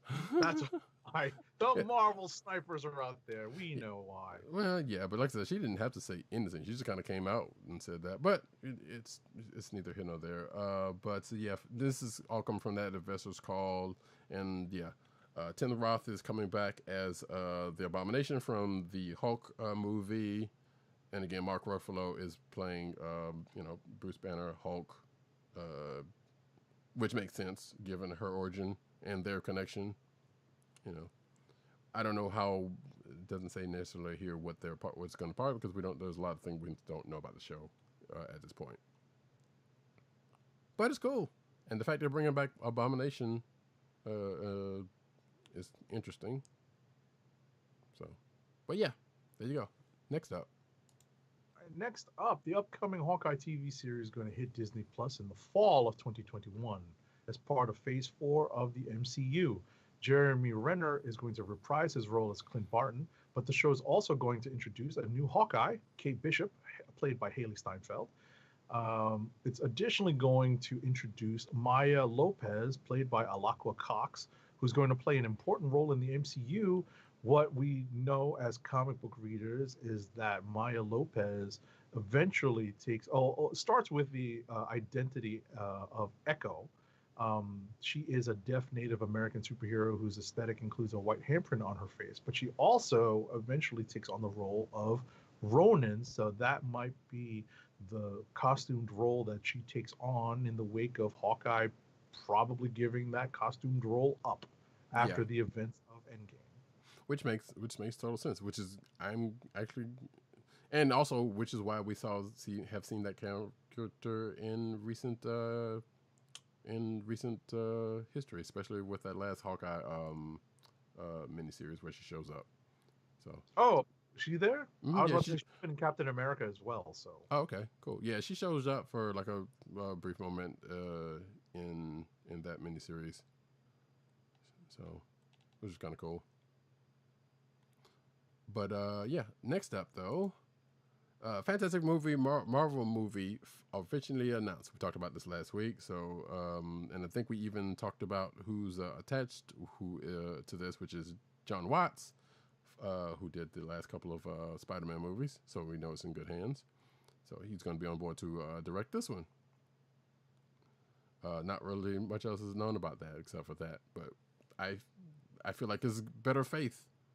You know, because there has not been a good Fantastic Four movie ever. And now that this is like in-house and under the wing, this could go better, hopefully. Next up, Disney is moving several titles to Disney Plus, either for free or as part of its Premier Access window, like Mulan, but Black Widow is not one of them. The film was rumored to have a simultaneous release like Warner Brothers is doing with its 2021 movies on HBO Max, but Disney executives shut down those rumors during the investors' call. Black Widow is still slated for a May 7th, 2021 release, which is a date that is set after multiple delays during the year 2020. The May 7th date pushed Shang-Chi and The Legend of the Ten Rings to July 9th, 2021. Meanwhile, The Eternals moved to November 5th, 2021. There's some more in-depth thought here on why they did the move, but I feel like the MCU is going to have at least WandaVision carrying it forward into the new year. So there's going to be some content out there, even if it is just on Disney Plus. Um, and I kind of respect them for keeping Black Widow in the theaters. I'll be honest. I guess for a long languishing movie that we probably should have seen well before now, I guess that's the case. And also being that Loki trailer may have hinted to her being there as we said last week. Yeah, that the rest of that bears out. Or Well, I think what I was going to say is I think this announcement, given the recent the recent glimmers of hope that we've all been given with the announcements of the vaccines being approved for use um, against COVID, and possibly accelerating the timeline for having everyone in the United States vaccinated, you start to think, well, maybe that May 7th, 2021 date is a little on the optimistic side, but at the same time, if it's still there in June or July when we finally get our shots, I'll be happy to go to the movies. yeah, yeah, yeah, pretty much.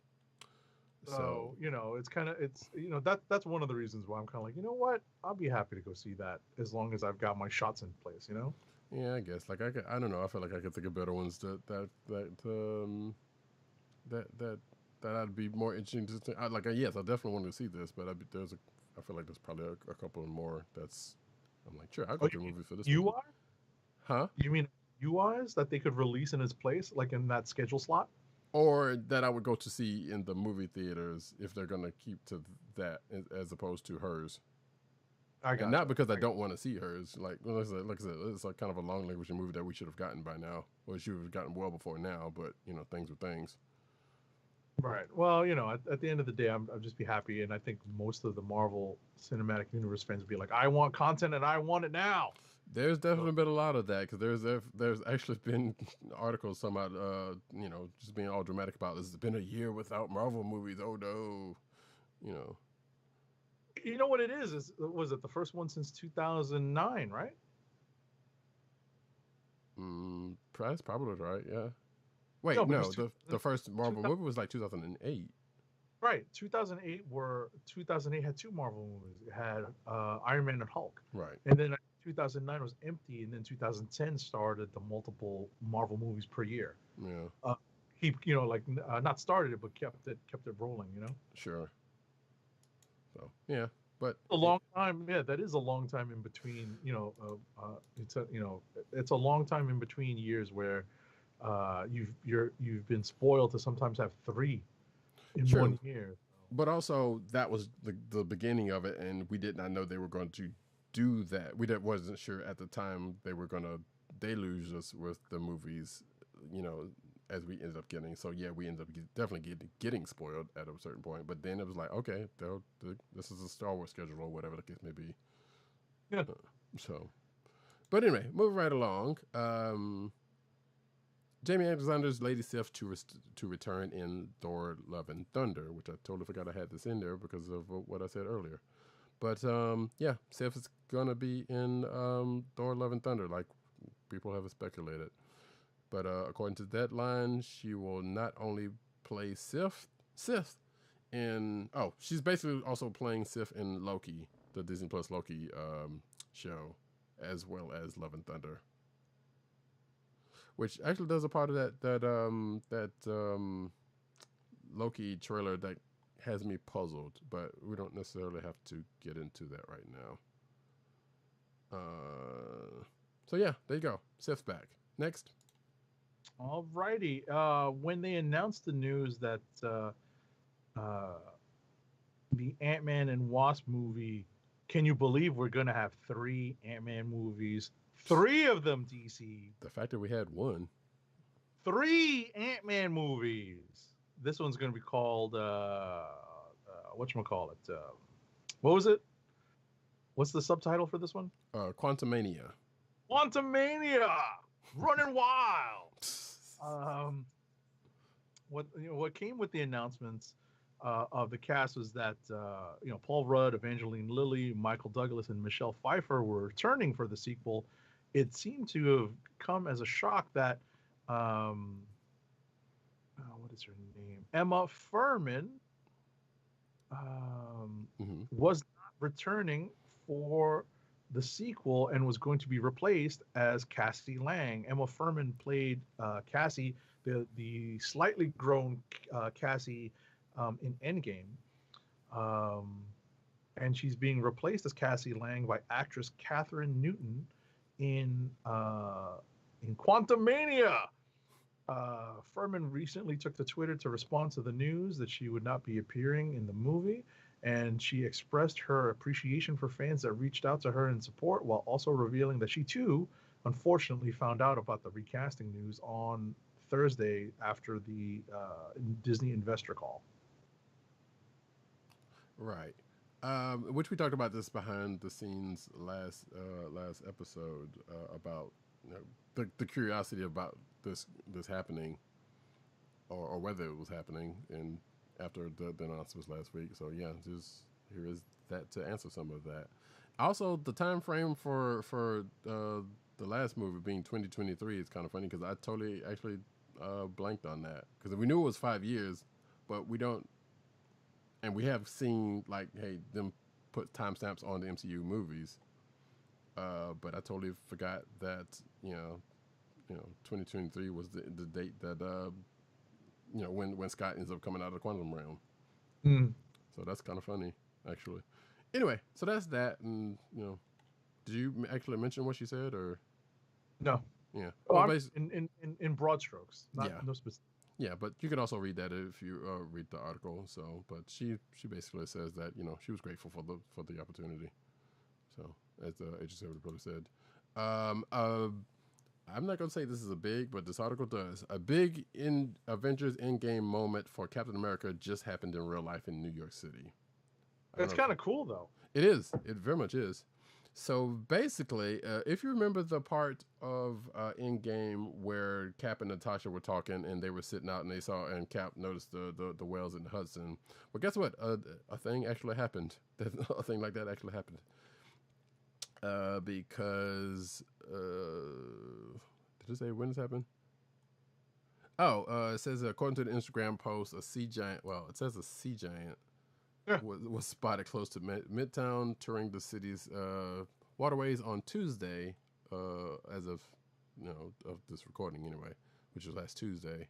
It even took time to stop close by to the Statue of Liberty during its visit.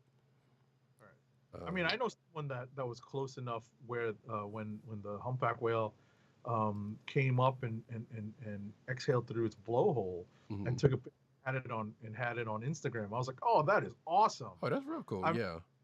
It's interesting that we had the same effects of wiping out half the planet's population by going into lockdown because of the pandemic. I know, right? Thing decided to the waters and the environment kind of cleaned up because we kind of halted putting bad stuff into the system. So. Right, and during the course of Endgame, of course, then when Captain and Natasha was talking, they were like, "Yeah, it's because there aren't any humans around, so they've pretty much are coming through," and there was that whole thing. Significantly less, exactly, yeah. Activity, there's less transportation, whatnot. So, it's interesting that we got the same byproducts. Also, might be kind of telling, but I don't know how to feel about that. No, who snapped? I know, right? All right. Next up, Eternal star Gemma-chan, or Gemma-chan, reveals why Marvel brought her back after Captain Marvel. I want to say it's Gemma because I've heard people say Gemma. Right. I'm not sure either, but that sounds right. So she recently spoke with The Hollywood Reporter in support of her new HBO Max film, Let Them All Talk, when she detailed the circumstances for her return to Marvel Studios, while also speaking a bit about the differences between Eternals and Captain Marvel.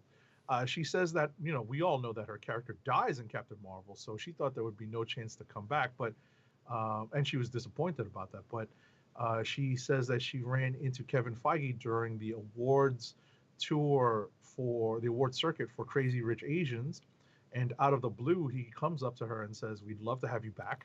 We'd love to make better use of you, and we want you to do something else, so let's find that project."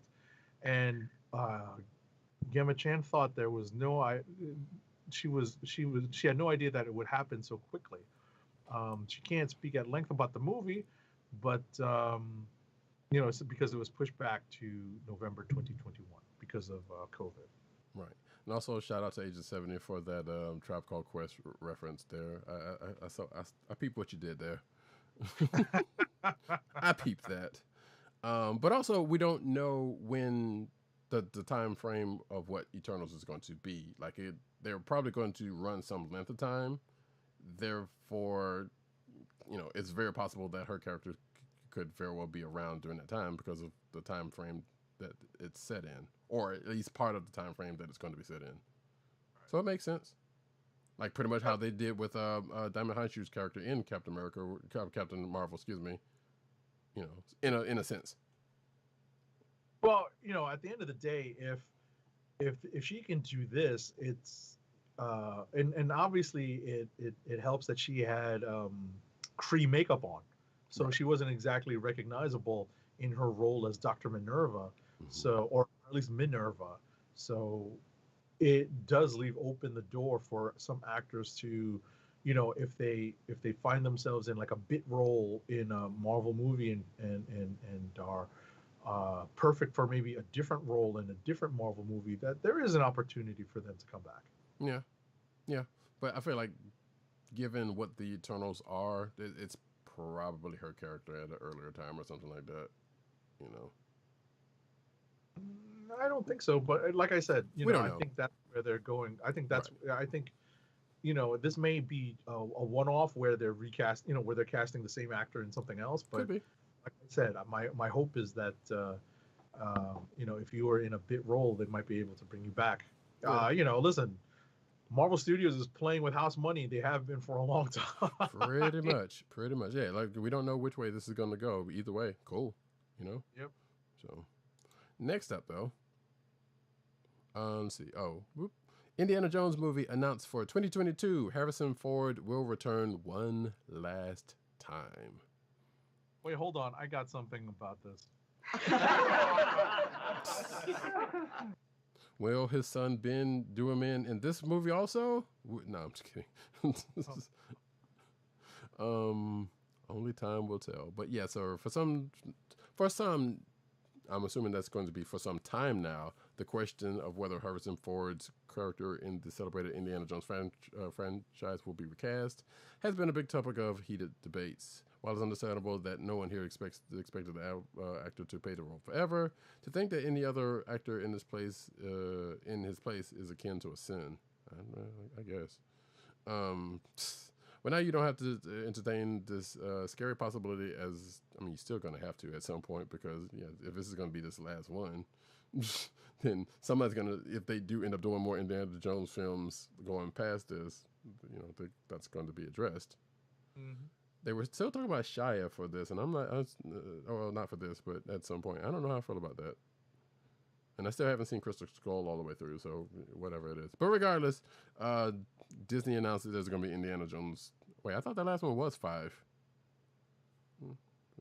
Yeah, I guess that was 4. So yeah, Indiana Jones 5 is going to be filming in the spring next year, though pre-production for the same is already in progress. So there you go.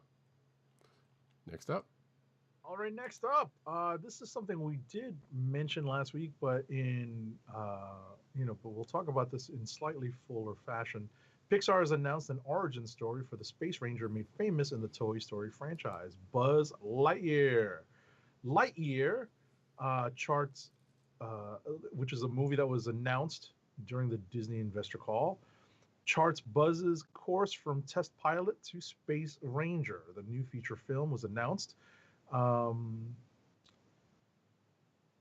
the picture is going to be directed by Angus MacLean, who co-directed Finding Dory.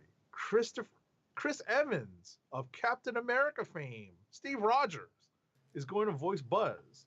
The picture is going to release June 17th, 2022. Just remember that at first glance, you might think this is a Toy Story film. It's not. So, they go on to really detail that Buzz Lightyear was created with the idea that he was a toy based on some really cool character from an epic blockbuster film. So they've decided that now's the time to make that film. I guess we'll see if that's actually ends up being the case. But you know, it's going to be something. So cool. And yeah, Chris Evans. Yay. Wonder Woman 1984 director Patty Jenkins to helm new Star Wars movie Rogue Squadron. I believe we did actually talk about this a little bit last week. Patty Jenkins is set to direct Rogue Squadron, a new Star Wars movie coming into Christmas 2023. We all know she's doing Wonder Woman 84 right now, and as the title just said, and all that kind of good mess. So there is that. That video that is announcing is actually kind of cool. That was kind of a neat little thing. So in said video, Jenkins talked up her history with the Air Force, which I didn't know about, and her desire to create the greatest fighter pilot movie ever, but couldn't find the right story for her dream project. But now she has. So that's actually pretty cool. And I'm also kind of curious knowing this. I'm like, I wonder what would have happened if she had gotten her hands on Captain Marvel, as opposed to Wonder Woman, knowing this. Right. So, but yeah, that's cool. That's not really much is known about this as much as the other stuff outside of what was just mentioned. Next up. All right. Patty Jenkins also discussed with Yahoo Entertainment the pressures that come with the territory when entering the fan favorite galaxy far, far away. She basically says that she feels a huge amount of pressure to make a great Star Wars film. The fan base is amazing and massive, and that's no small task. That's really what she's thinking about. So she's looking to pave the way and, do something hopefully good and probably groundbreaking. Yeah, and the fan base for Star Wars is pretty much like any other fandom in some respects. The less said about that, the better, I'll say. Hayden Christensen to return as Darth Vader in Obi-Wan Kenobi. So yeah, I guess that's going to happen. I am more curious to see if they're going to get James Earl Jones back, which you got to think that has to be a thing that happens, right? At least when he has the helmet on. Right. So yeah, exactly. Because from what it seems like, we're definitely going to see burnt Anakin, probably, quite possibly, in some sort of flashback situation. We don't know. But apparently it says, what's that? What'd you say? I'll tell you, it would be great if they actually no. Damn it! Did you finish watching Rebels? Yeah. Oh, okay. It's Clone Wars that you didn't finish. Right. Okay. So it would be great if they pulled the Twilight of the Apprentice scene where his helmet's damaged, and that's when you see Anakin.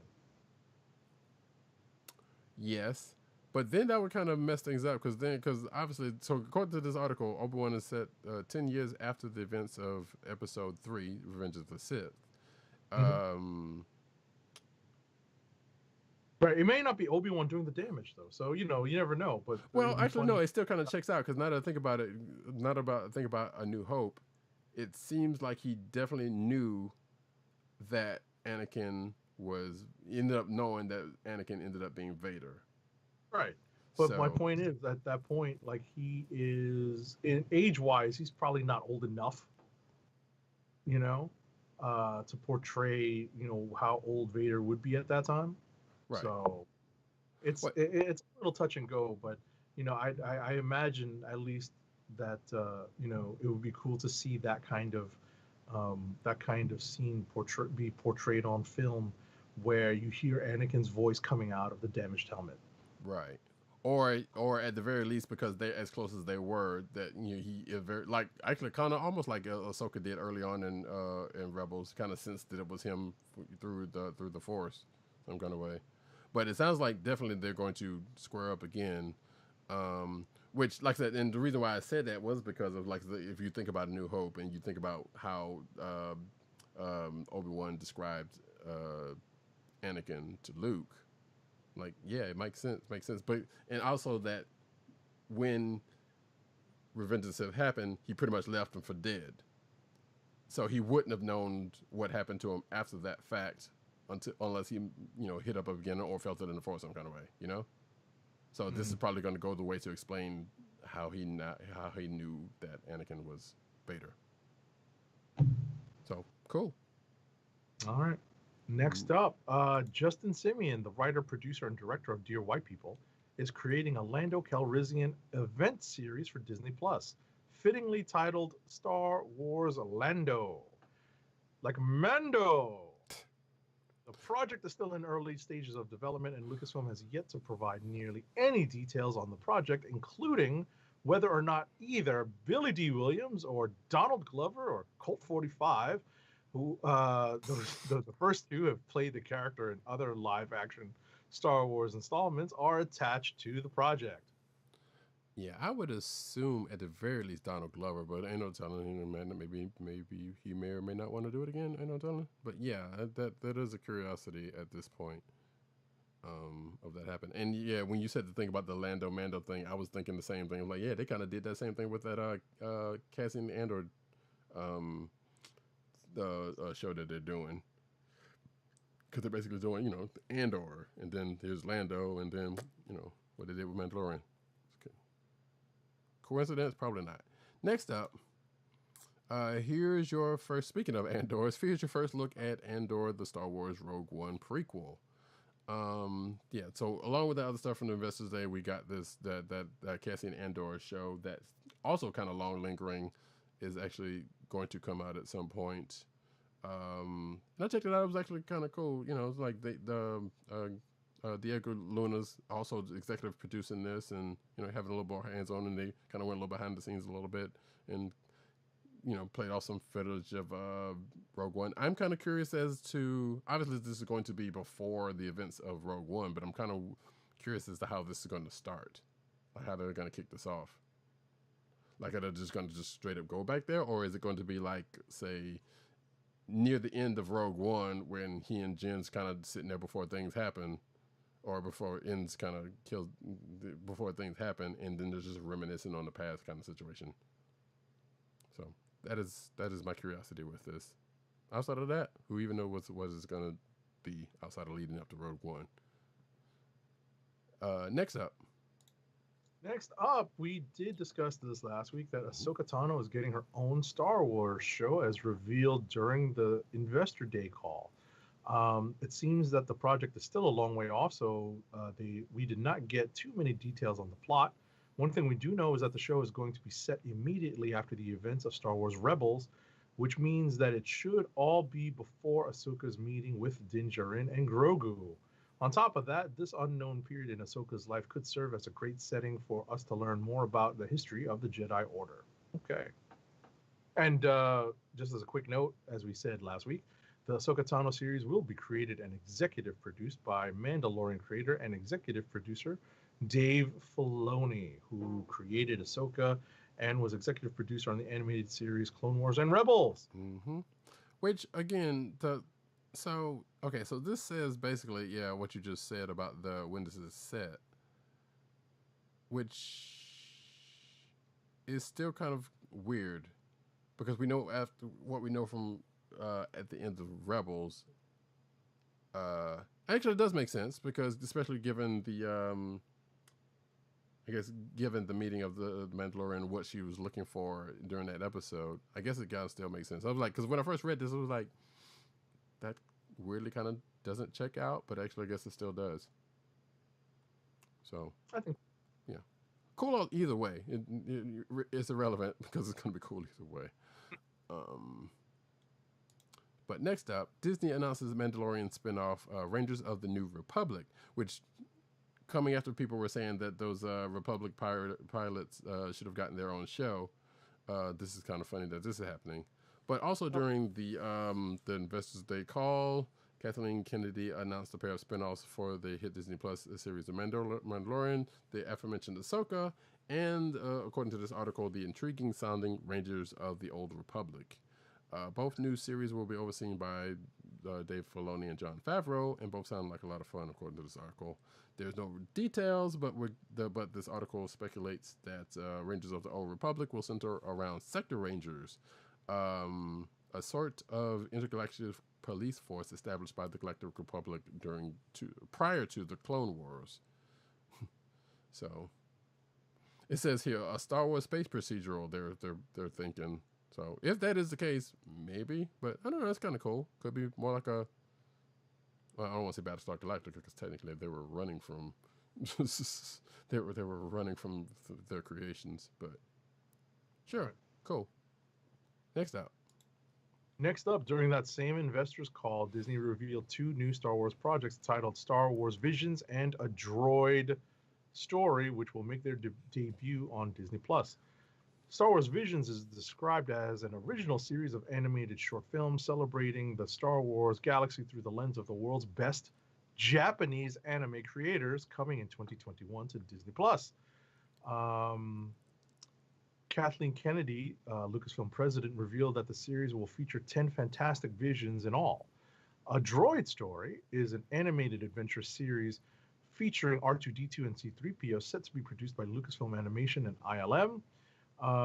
The epic journey is going to introduce us to a new hero, likely a new droid, guided by our most iconic duo on a secret mission known only to them. What could possibly go wrong? God, I hope it's not whatever that droid was that was in Last Jedi.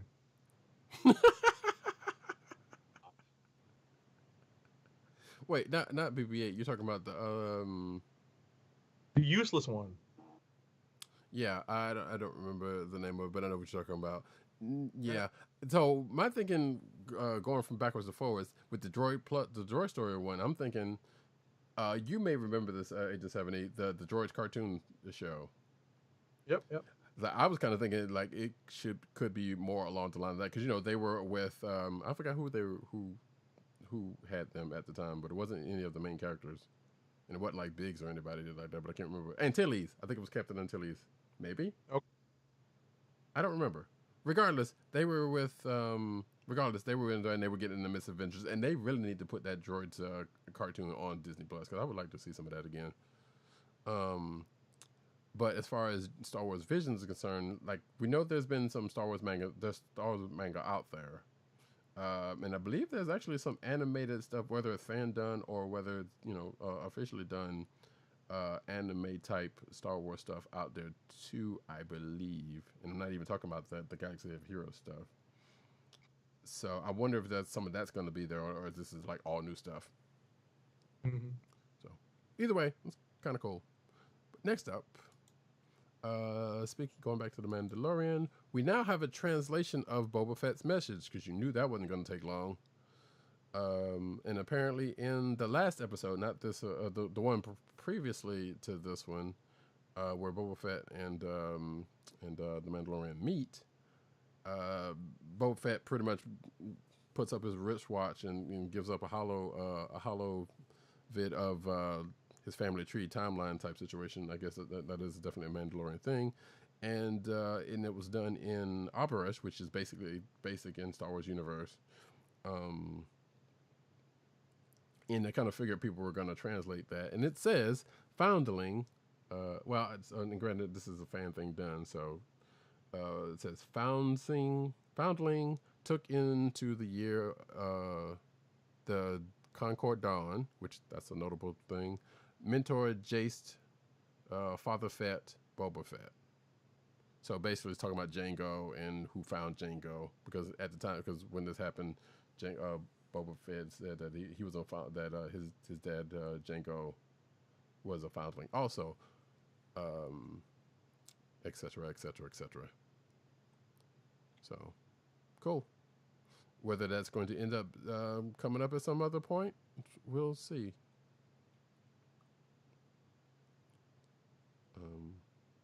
Next up, minor spoilers, because this episode was from 2 weeks ago now, but Mandalorian fans are convinced Luke Skywalker is going to be the Jedi who answers Grogu's signal, and apparently these fans have brought receipts. Fans have speculated that Ezra Bridger or any of the other Jedi that survived Order 66 might answer Grogu's message, but other fans have theorized that a very different Jedi will be setting out to find Grogu and train him in the ways of the Force, and it's one already familiar with Boba Fett.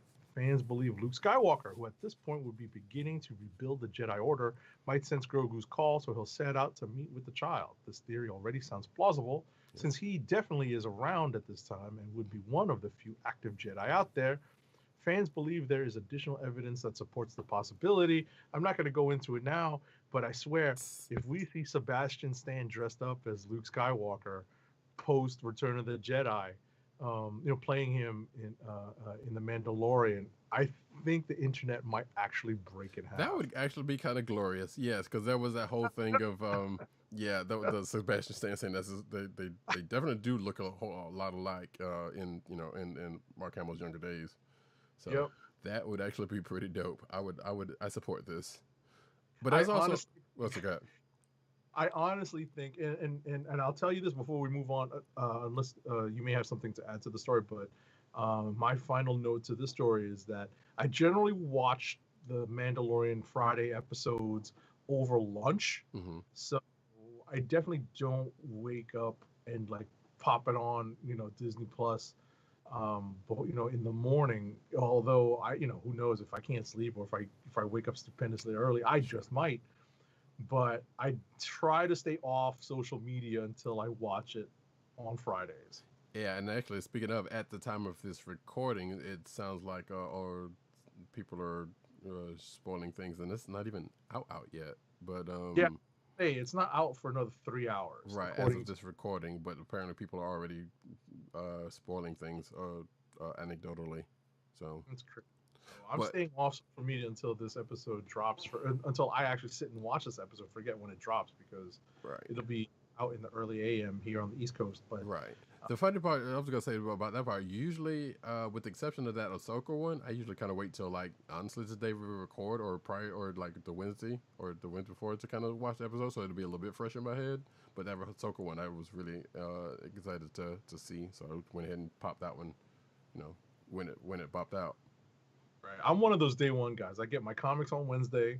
I go to opening night for MCU movies, and I'm gonna watch this. But I'm definitely gonna try to stay, watch this the first day it's out. But I'm gonna try to stay off social media because I swear, if all of a sudden I start getting text messages from people like, "Did you see this?" I'm gonna go nuts. Yeah, fair. And I'm also a day one movie person, so I'm with you on that part. And but the only thing I was gonna say in passing on the thing, speaking of Luke, actually, was that somebody mentioned something about I think there was an article on sides of one of these articles talking about a potential meeting between Ahsoka and Luke. A fan theory on when or where or how they would actually meet at some point, which actually I would like to see on screen also. That would be awesome. Yeah. So that would be pretty cool. Anywho, though, moving right along. The Mandalorian and wait, did I do the last one? You did. I'm sorry. No, I did the last one. So okay, that's what your spillover page. Yeah. The Mandalorian and New Republic are building to the First Order, and this is a spoiler for the episode actually that we just talked about earlier, which we won't really necessarily go into. Well, actually, this is kind of a theorizing sort of because it's because there was definitely a reference that was done in this in the last episode of The Mandalorian that could be potentially leading to the First Order. If you think about that conversation that was had in the mess. But according to this, it says Star Wars has dived into the era of the New Republic thanks to Jon Favreau and Dave Filoni's Star Wars: The Mandalorian, and his upcoming spin-off series Rangers of the New Republic and Ahsoka. All the projects are interconnected shows that center on the story sparked by Din Djarin's discovery of Grogu and the uprising of a new order of the Empire. However, all signs indicate that the Mandalorian spin-off will be outlining the rise of the First Order, with factions led by Grand Moff Gideon and Grand Admiral Thrawn laying the groundwork for Snoke, the Sith Eternal, and the return of Palpatine, which we did say a couple of episodes back that there might have been some inklings of that in a fan theory. And then the article kind of goes on to lay out its theories. So we'll see if that's the case. Next up. All right. So we know that the spin-off of Clone Wars animated series, Star Wars: The Bad Batch, was definitely coming up. It was announced this past summer, but we finally got a sizzle reel from Lucasfilm on it. And the highlight reel that was shown during the Disney Investors Day call showed Clone Force 99 battling across the galaxy as mercenaries in the wake of the Clone Wars. Amidst all the sci-fi action, rival mercenary Fennec Shand is shown brandishing a blaster. So in the days following the sizzle reel's release, the Mandalorian star Ming-Na Wen confirmed she will reprise her role as Fennec, voicing a younger version of the character in the upcoming animated series. I Yay. Yes, yay. I read an article, I think either an article written about this or a short interview that she gave on this where she credits Dave Filoni with wanting to fill out more of the character's backstory, and that's why she's included in the Bad Batch. In fact, yes. If it's the same one that I read, because yeah, I saw her. I saw her tweet about this, and with a link to said interview, which I believe is on StarWars.com, you can check it out in the clickbait section of the show notes. By the way, folks, it is, if it is that same one, yes, I saw that too, and then that's what led me to go to hunt down this article. So that's cool. Fennec Chan is gonna have some legs in the universe. I'm still not entirely sure about this whole Bad Batch situation because I still, well, one, I haven't seen season 7 of Clone Wars yet, so I'm almost there, not far from. I do know of. Stop it! I do know of them, and obviously the hubbub around them. But I'm still more partial to the original Bad Batch, which is not around. Fives and all of them from Clone Wars. So. Right. Like they could have done that instead of this, but you know what? Hey, sure, it is what this is on that. Next up, though, speaking of the Bad Batch, Dave Filoni teases Star Wars series The Bad Batch, saying it will follow the legacy started by George Lucas. I'm just gonna say here that I feel like Filoni can pretty much do very little wrong when it comes to Star Wars stuff. His track record's been pretty solid so far with his involvement on things. So pretty much, but yeah, this basically says that hey, it's a Bad Batch is a thing that's coming. He says it's a fun show. I'm very excited about it. Filoni told the Star Wars show, which I've meant to check out that episode, which I think is the last one that came out, about the upcoming series, which follows Elite Unit Clone Force 99. Quote unquote, it's very much in the vein of Clone Wars. It follows the legacy that we started way back when George Lucas of telling very, very exciting adventure stories in the style of Clone Wars. It does aspire to the look and scale of those adventures. The audience really demands to have the animated series to be epic. So, cool. And it also mentions that Ming-Na Wen is doing the voice of Fennec Chan, and that she'll be in the show. So yeah, I'll watch it. I'm obviously going to watch it, but it is what it is. Next up. All right, Lucasfilm CEO Kathleen Kennedy revealed new details on the upcoming Star Wars show from Russian Doll co-creator Leslie Headland. The series, billed as a mystery thriller, is officially titled The Acolyte and will be set during the High Republic era, aka the Golden Age of the Jedi, roughly 200 years before George Lucas's prequel trilogy. The announcement from Star Wars contained a tantalizing hint about emerging dark side power! Unlimited power! Nice. Speaking of Star Wars procedural, outside of something animated that I would have wanted in a Clone Wars situation, this seems promising. We don't. There's still parts of the High Republic still being built out, and we don't know about. But the novels and stuff are pretty much getting out there. So yeah, we'll see. Next up, Star Wars as George Lucas explains corny dialogue in the prequels. You know what? I'm gonna let folks read this one for themselves. But basically, George Lucas is not short of excuses of why things happen in his involvements in Star Wars. We love him for what he's done with it. The prequels are what they are. They did their job, but yeah, you can't really explain some of this. But I will say he does say this one line. It is presented very honestly. It isn't tongue in cheek at all. It's played to the hilt. But it is consistent not only with the rest of the movie, but within Star Wars style. The rest of it, you know, you can read for yourself in the article.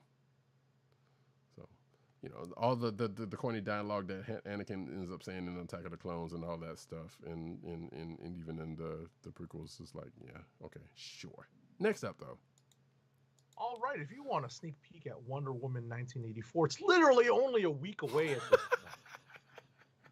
The opening scene from Diana's big DC sequel is now available to watch online, courtesy of HBO Max. Just don't expect much of Gal Gadot, Mando, Pedro Pascal, or Kristen Wiig in action. Instead, we travel back hundreds of years to Diana's home of Themyscira. I'm not watching this. This movie's a week away. I can hold out. Yeah, that was my thought. I'm like, who would do this? But there's somebody who would. And Of course. you know, there's always those, hey, watch the first 10 minutes of this movie just to, you know, just to tease yourself for the movie that's probably about to come out in a couple of weeks anyway, or whatever the case may be. That has never really made any sense, but at the same time, I get it, I guess. You gotta keep the buzz out there. Like, it depends on what my, you know, like, I'm not sure if I'm going to be doing anything for Christmas Day other than going to church online. Mm-hmm. So probably as soon as I log off of that, I'm probably going to queue up my HBO Max and watch the Wonder Woman 1984 movie. Let's be real. Yeah. Here's a curiosity. Are you going to do rewatch the first one, or are you just going to go straight into this? It depends. Yeah. I'm not sure. I hadn't thought of it, to be honest. Yeah. Because I was wondering if I was going to do that. I liked the first one. Mm-hmm. I wasn't the biggest fan of it, and I know what the big, you know, the broad strokes of it are, obviously. So, but I might. It's. I'm glad that you mentioned it, because I may have to slot some time in over the weekend to rewatch it. Yeah. That's something else I was thinking of doing. I'm like, yeah, should I wait till it comes out and just do a double feature?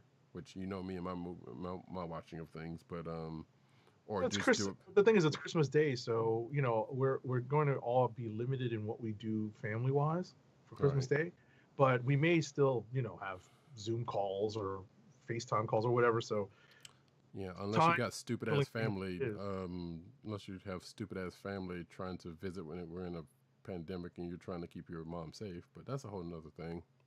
Yeah, exactly. Anywho, next up. Why introducing Cheetah scared Wonder Woman 1984 director? So basically, Patty Jenkins, speaking with comicbook.com, says that went into detail about her words regarding Cheetah and the pressure to get the character right for the movie. She says, executing Cheetah was harrowing. I got to tell you, I knew that I wanted Cheetah to be in it, but from day one, I was like, whew, this got to be right, you know? So I was scared about not getting it to look right, and it took every second from the moment we started to prep to the moment we watched the picture to get it there. Like, every second was so hard to do. So, you know, cool. And then she goes on to say some other things on it, but you can read that for yourself. Next up. All right. Next up, one of the biggest hurdles facing HBO Max is no longer a problem. The streaming service will be finally coming to Roku devices starting the day of our initial recording, December 17th. The move comes just after Warner Media announced that it's going to simultaneously release its 2021 movies on HBO Max the same day they debut in theaters. So once available, Roku users will be able to simply install the HBO Max channel on their devices just like any other streaming application. So finally, HBO Max has come to Roku. So I question this article's postulation that is the biggest hurdle, because like I know Roku, there's a lot of Roku for devices out there, but also a lot of people got just consoles in general. I know the other thing was the Fire Stick situation. Fire TVs, because that I think doubles or triples the number of Rokus out there. Right. But I was like, I don't know if it was that big of an issue for the Roku side, but it is a thing that was kind of weird. And I believe also there is now an app for PS5 for HBO Max also. Right. So yeah, you know, chalk it up to hyperbole, folks. Yeah, you know. Batman drops an F-bomb. And speaking of hyperbole, Batman drops an F-bomb in Zack Snyder's R-rated Justice League. So yeah, we're on this. And actually, well, well, we're about to get to it, but he also teased that the movies come out in March possibly, but we'll probably get to that. So yeah, it comes out that Ben Affleck's Batman's dropping the F-bomb in Bam. Lord. Anyway, drop an F-bomb in this whatever trailer for this thing. And people, like, the internet kind of lit up about this. It was like, one way or the other. And I'm sitting here like, I actually said, like, okay, yeah, Batman would probably be one to say fuck. But also, that's not a big deal. Like, if it was Superman, that'd be a way bigger deal. Yeah. Than Batman saying that. Especially the MCU version of Batman at this point. The MCU, you said. Oh, excuse me, not the MCU, the DCE. The DCU. And thank you for catching that. But yeah, like the DCU, the DCCU, I don't know, whatever. DCEU, the extended universe. Yeah, I know it's the EU, but usually I think of the EU stuff as the animated stuff. So, anyway, it says here there's one scene where Batman drops an F-bomb. The director said Cyborg is not too happy with what's going on with his life before he meets the drug dealers, and he tends to speak his mind. And Steppenwolf is pretty much hacking people in half, so the violence would probably, the rating would be due to violence and profanity, probably both, of course, according to Snyder. Okay, next up. All right, Quintessa? Really? Quintessa, it's no E, yeah, it's just... Wait. Seriously, it's even worse that way. Quintessa, like somebody was such a fan of Transformers the movie, they decided to name their daughter Quintessa. Wait, I don't know if that's how that came about. But actually, it sounds like a dope name. Actually, sounds like a Harley Quinn-esque villain name. Actually, I like that name. But you know what I'm saying? I mean, I get you, but like, I kind of like the name though. Yeah, I kind of like the name, but yeah, actually didn't think about the Quintesson thing until you just said that. Really? Once I saw this name, I was like, really? They just took Quintessons and said, you know what? I'm going to name my daughter this. All right, Quintessa. I would like to believe that wasn't the case. I'm just going to put that out there. The Sharkticons is set to play Cyclone, a.k.a. Maxine Hunkel, opposite Dwayne "The Rock" Johnson in Black Adam. DC and New Line's highly anticipated superhero movie, really highly anticipated. According to an individual with knowledge of the project, Cyclone is a junior member of the Justice Society with the power to manipulate wind and sound. This is in addition to other previously announced castings like Aldous Hodge as Hawkman and Noah Centineo as Atom Smasher. All right. Yeah, also of note to some people out there, I believe Miss Swindell is non-binary. From what I'm saying, I don't think this article says that here, so that's pretty cool. So next up, Titans Season 3 recruits Rescue Dog to play DC's Crypto. So yeah, the newest member of Titans Season 3 cast is a rescue dog named Pepsi, who will now portray DC's iconic dog hero Crypto, staying close to Connor's side. Titans actor Joshua Orpin introduced Pepsi as the show's newest Crypto by posting a photo of the pup wearing a red cape on his Instagram and sharing his origin story, which you can see if you're watching the video right now. Look at that cute doggo. Aww. But yeah, that's definitely Crypto, and he basically says a message of a fairly lengthy message underneath that about the history of Pepsi, which you can read yourself. Next up, though. All right, and as a final note on the Quintesson's name, I literally started typing that into Google, and the first thing that came up was not Quintessa, but Quintesson Pit of Judgment or whatever. I was like, well, come on, man. I mean, of course the SEO on that was going to go that way, because she's a lesser known quantity than that at this point. So funny. I think it's so. All right, next up, Chris Pine is set to star in Dungeons and Dragons movie for Paramount. Really, Chris Pine? Chris Pine is in negotiations to star in Dungeons and Dragons, Paramount, and E1's upcoming film adaptation of the popular fantasy role-playing game. Jonathan Goldstein and John Francis Daly, the duo best known for Game Night, starring Rachel McAdams and Jason Bateman, are directing the movie and writing the screenplay, which is based on a draft by Michael Gillian. Okay. I actually like Game Night. That was pretty good. Was recently pushed back from November of 2021 to May 27th, 2022. Yeah. And as I say, it's like it doesn't seem like it's going to be coming, probably for better or for worse. Not having anything to do with the animated show from the '80s, but definitely has to be better than that Dungeons and Dragons movies from 20 years ago or whatever it was. Which that's not really saying much because I believe wasn't that a Uwe Boll joint? Anyway, it doesn't matter. So that's the thing. Loki teased a look at what's behind the new MCU big bad, and it's worse than Thanos. So I think this is folks scraping through Loki's that Loki trailer and coming to find out that it looks like there may be some references to the Council of Kangs,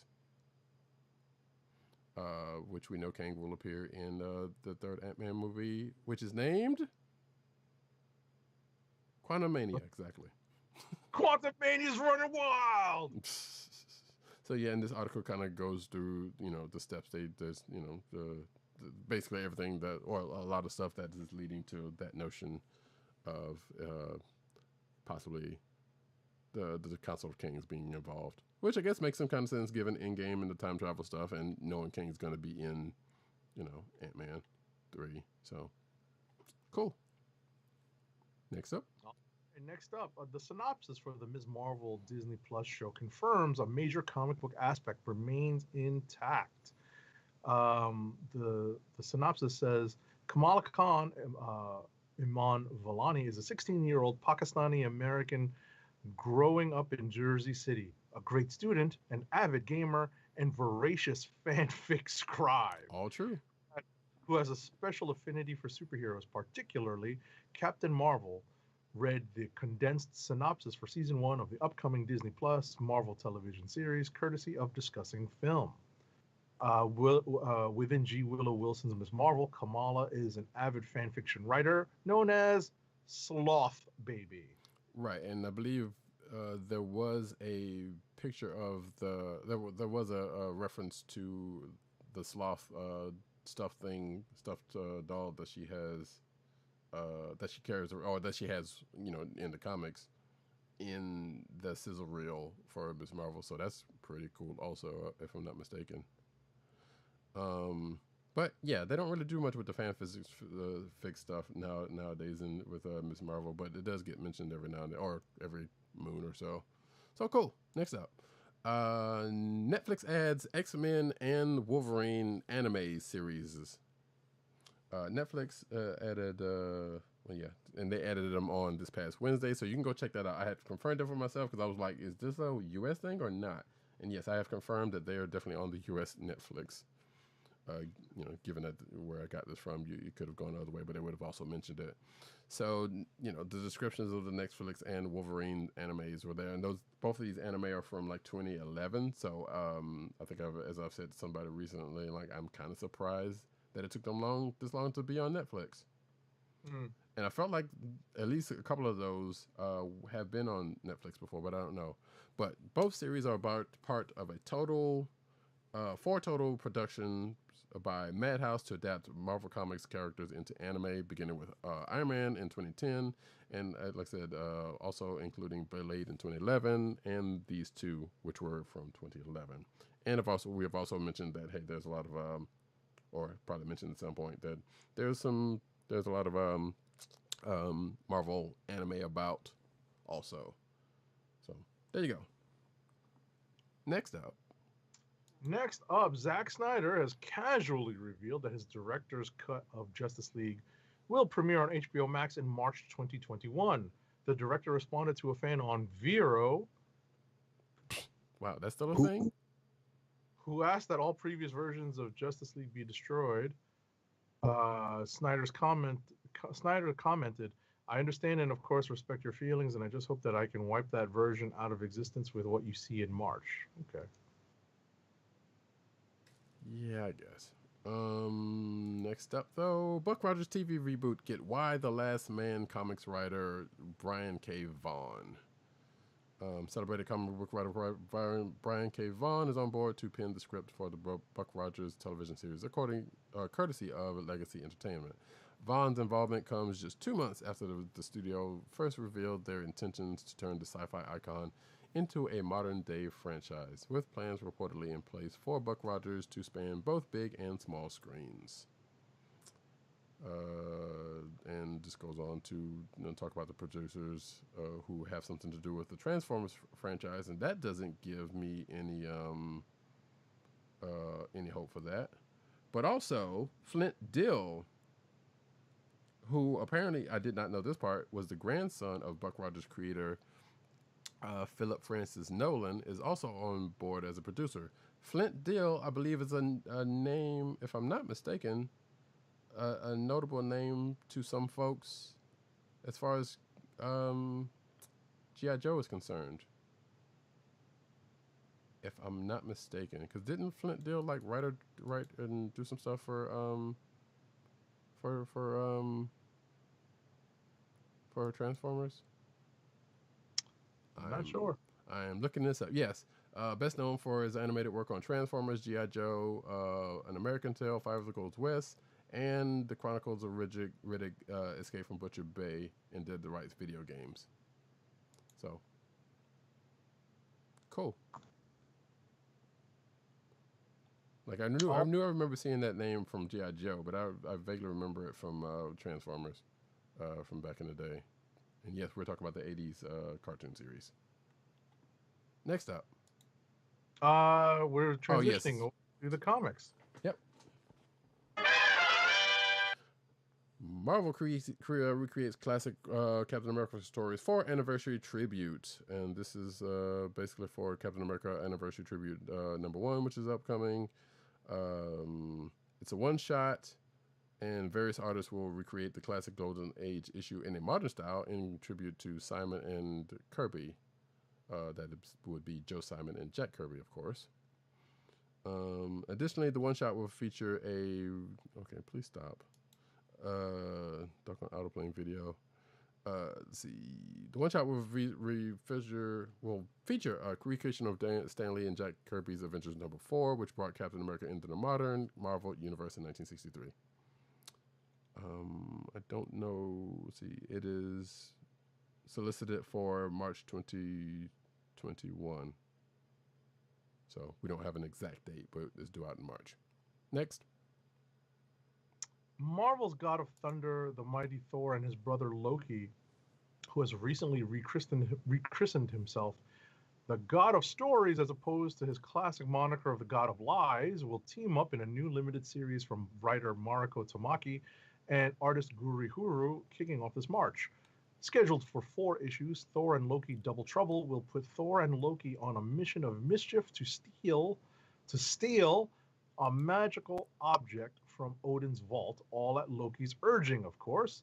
Tamaki and Guri Huru previously teamed up for Spider-Man and Venom Double Trouble, in which the titular character swapped bodies Freaky Friday style. Yeah. Cool. Okay. With news that will probably excite fans of this character. Yay! Writer-artist Daniel Warren Johnson will write and draw a new Beta Ray Bill limited series launching in March with colorist Mike Spicer. This comes all on the heels of his recent series Wonder Woman Dead Earth and the creator-owned books Extremity and Murder Falcon, which, yeah, I think that's where I knew the writer from. The new Beta Ray Bill title will tie into the current King of Black Venom-centric event written by Donny Cates, of course, as well as Cates' current Thor run, in which Bill has recently taken on the role of Thor's advisor as King of Asgard. And of course, the cover shows Bill in a new suit of armor with a new weapon scoring off with classic space dragon Fin Fang Foom, whose monstrous visage bears the mark of Null. And it says as a quote, Beta Ray Bill is tired of playing second fiddle to Thor, and with Beta Ray's famous hammer Stormbreaker recently destroyed at the new All-Father's hands, tensions are higher than ever. And I didn't know this. Apparently you did, Agent Sony. Hmm? About what? About Stormbreaker being destroyed by Thor. Yeah. Yeah. So, Tensions of Higher Never reads Marvel's Beta Ray Bill's #1 synopsis. So, yeah, there you go. I'm actually, I like Beta Ray Bill, so I'm gonna check that out.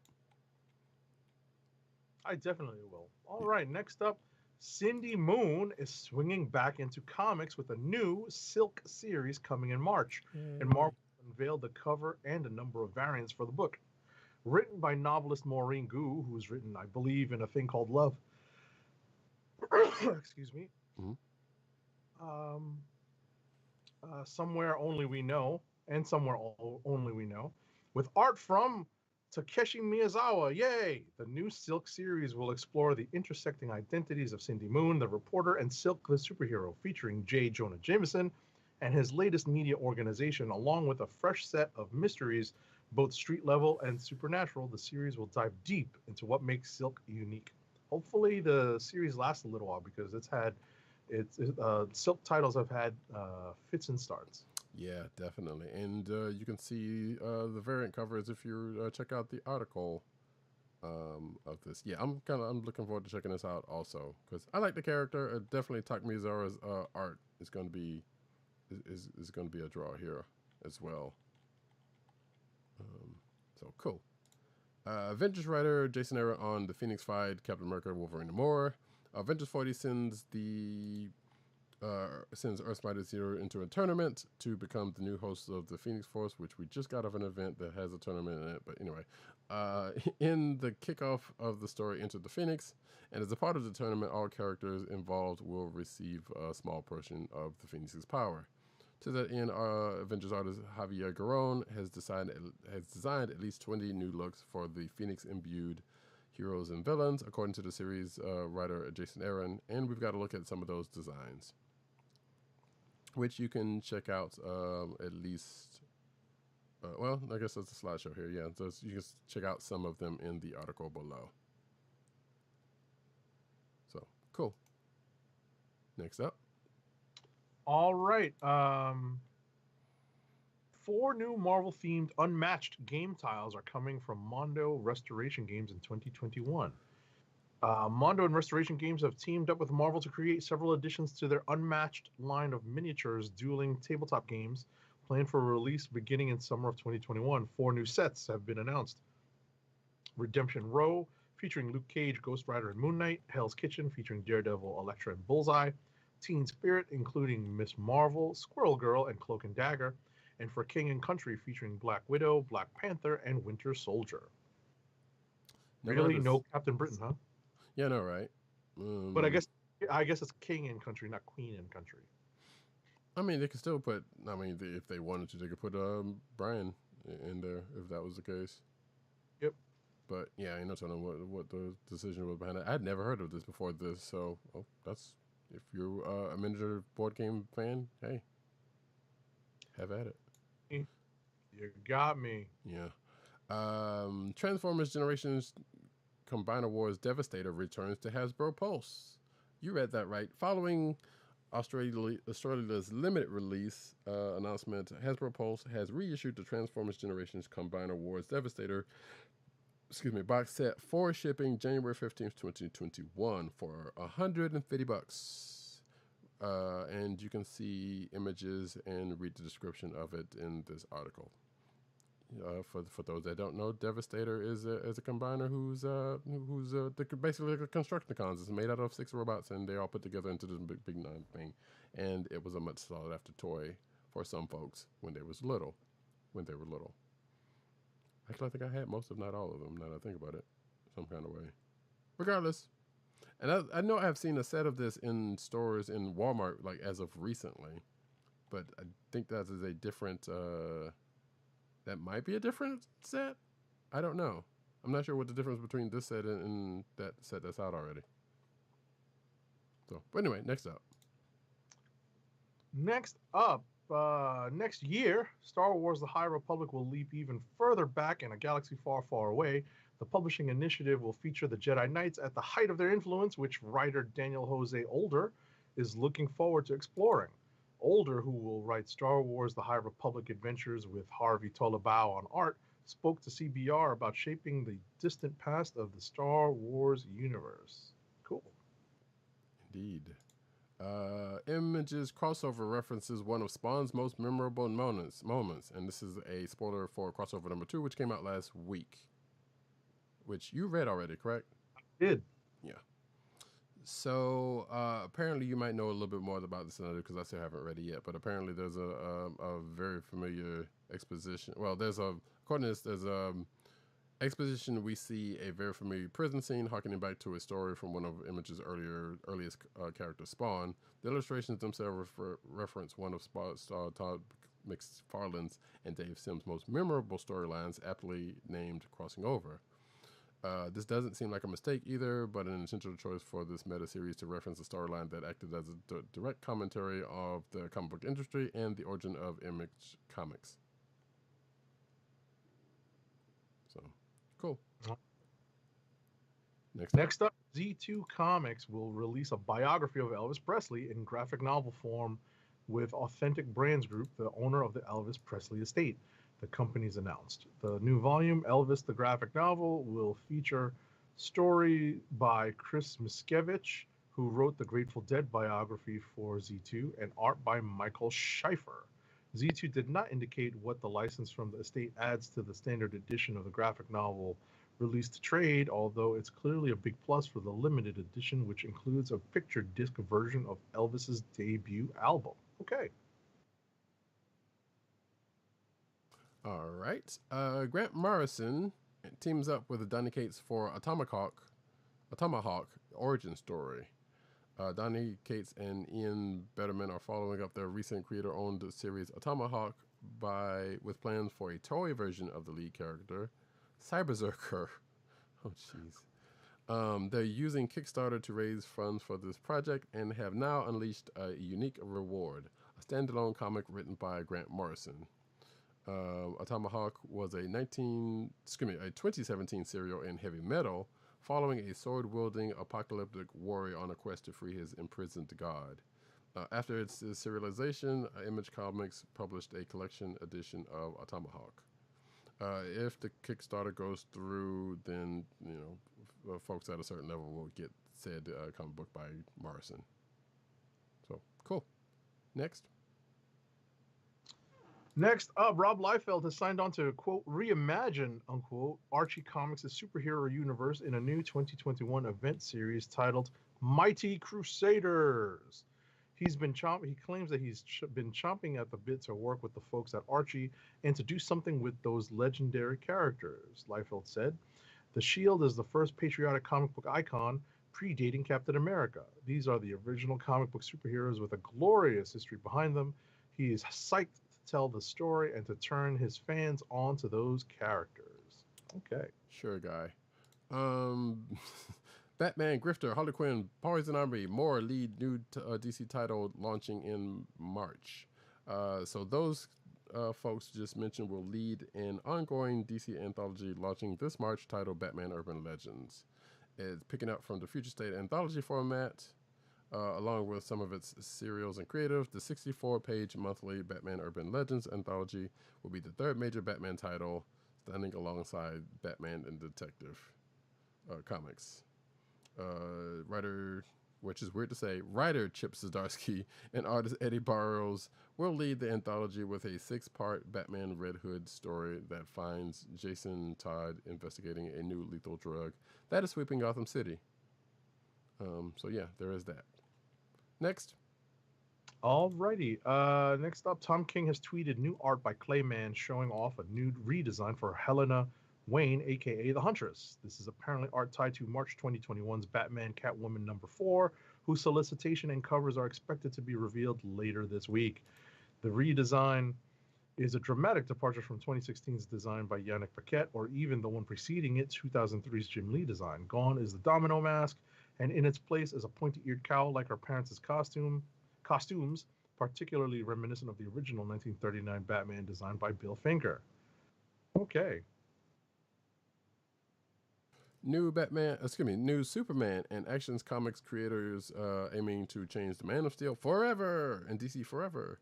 So writer Philip Kennedy Johnson has taken up the reins as DC's Superman writer, taking over both the flagship Superman title and its sister title Action Comics beginning in March 2021. He goes on to quotes as to how excited he is for doing this and all that, but you can read that for yourself. Johnson's run will begin a two-part story titled The Golden Age in Superman 29 and Action Comics 1029, drawn by Phil Hester and Eric Gasper. Cool. And it's also in this announcement, DC goes on to frame the Golden Age story as a prelude to DC's massive Superman event, quote unquote, without giving us any details. Next up.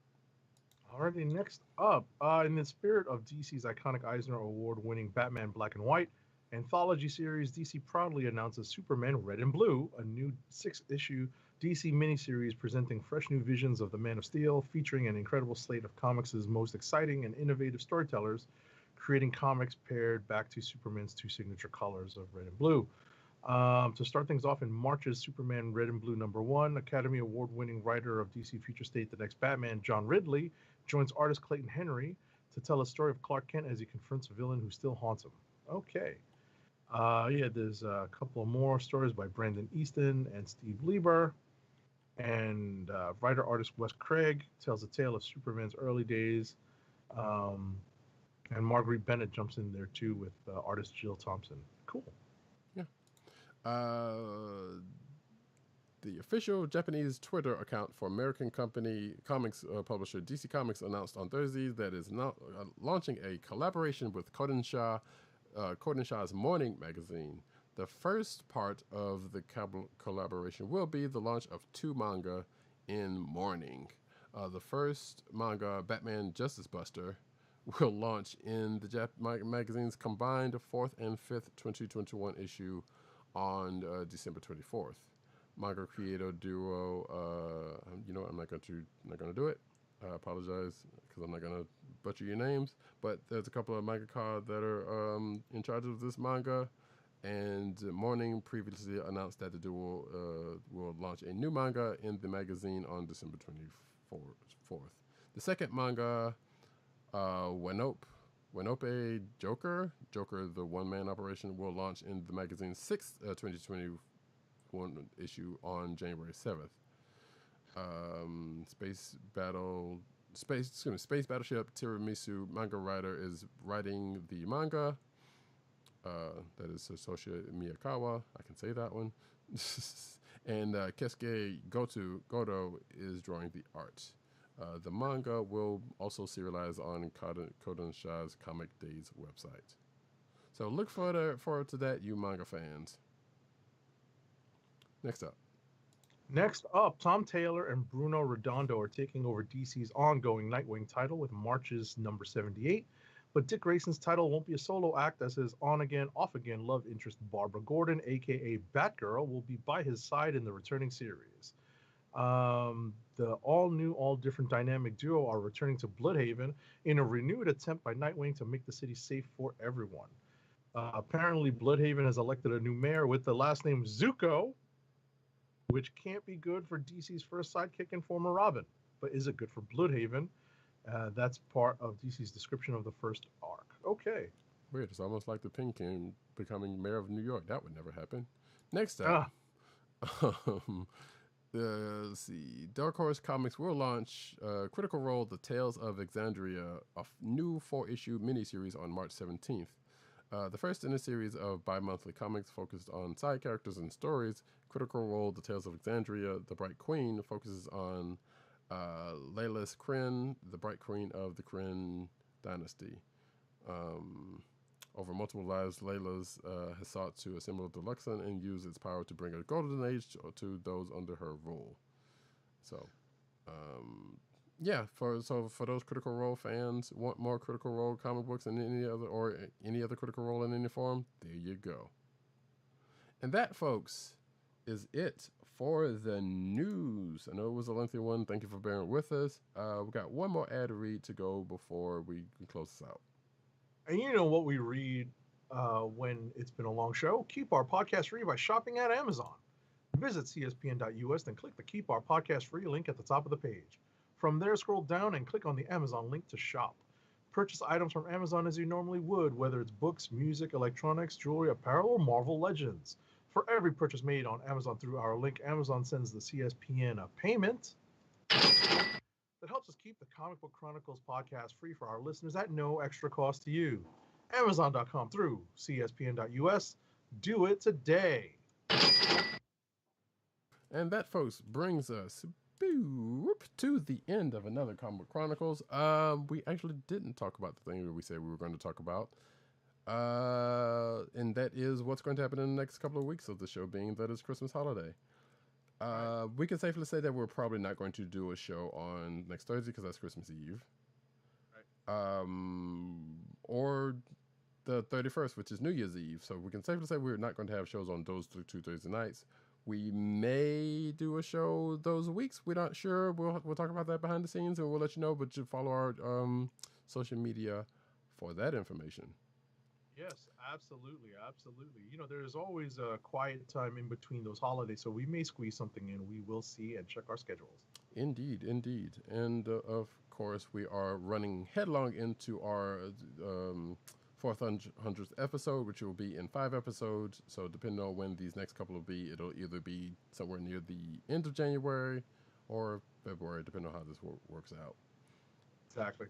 And also given the fact that there is the end of the year wrap up, which we still need to put to send to the other guys that we will get out sometime after the new year proper.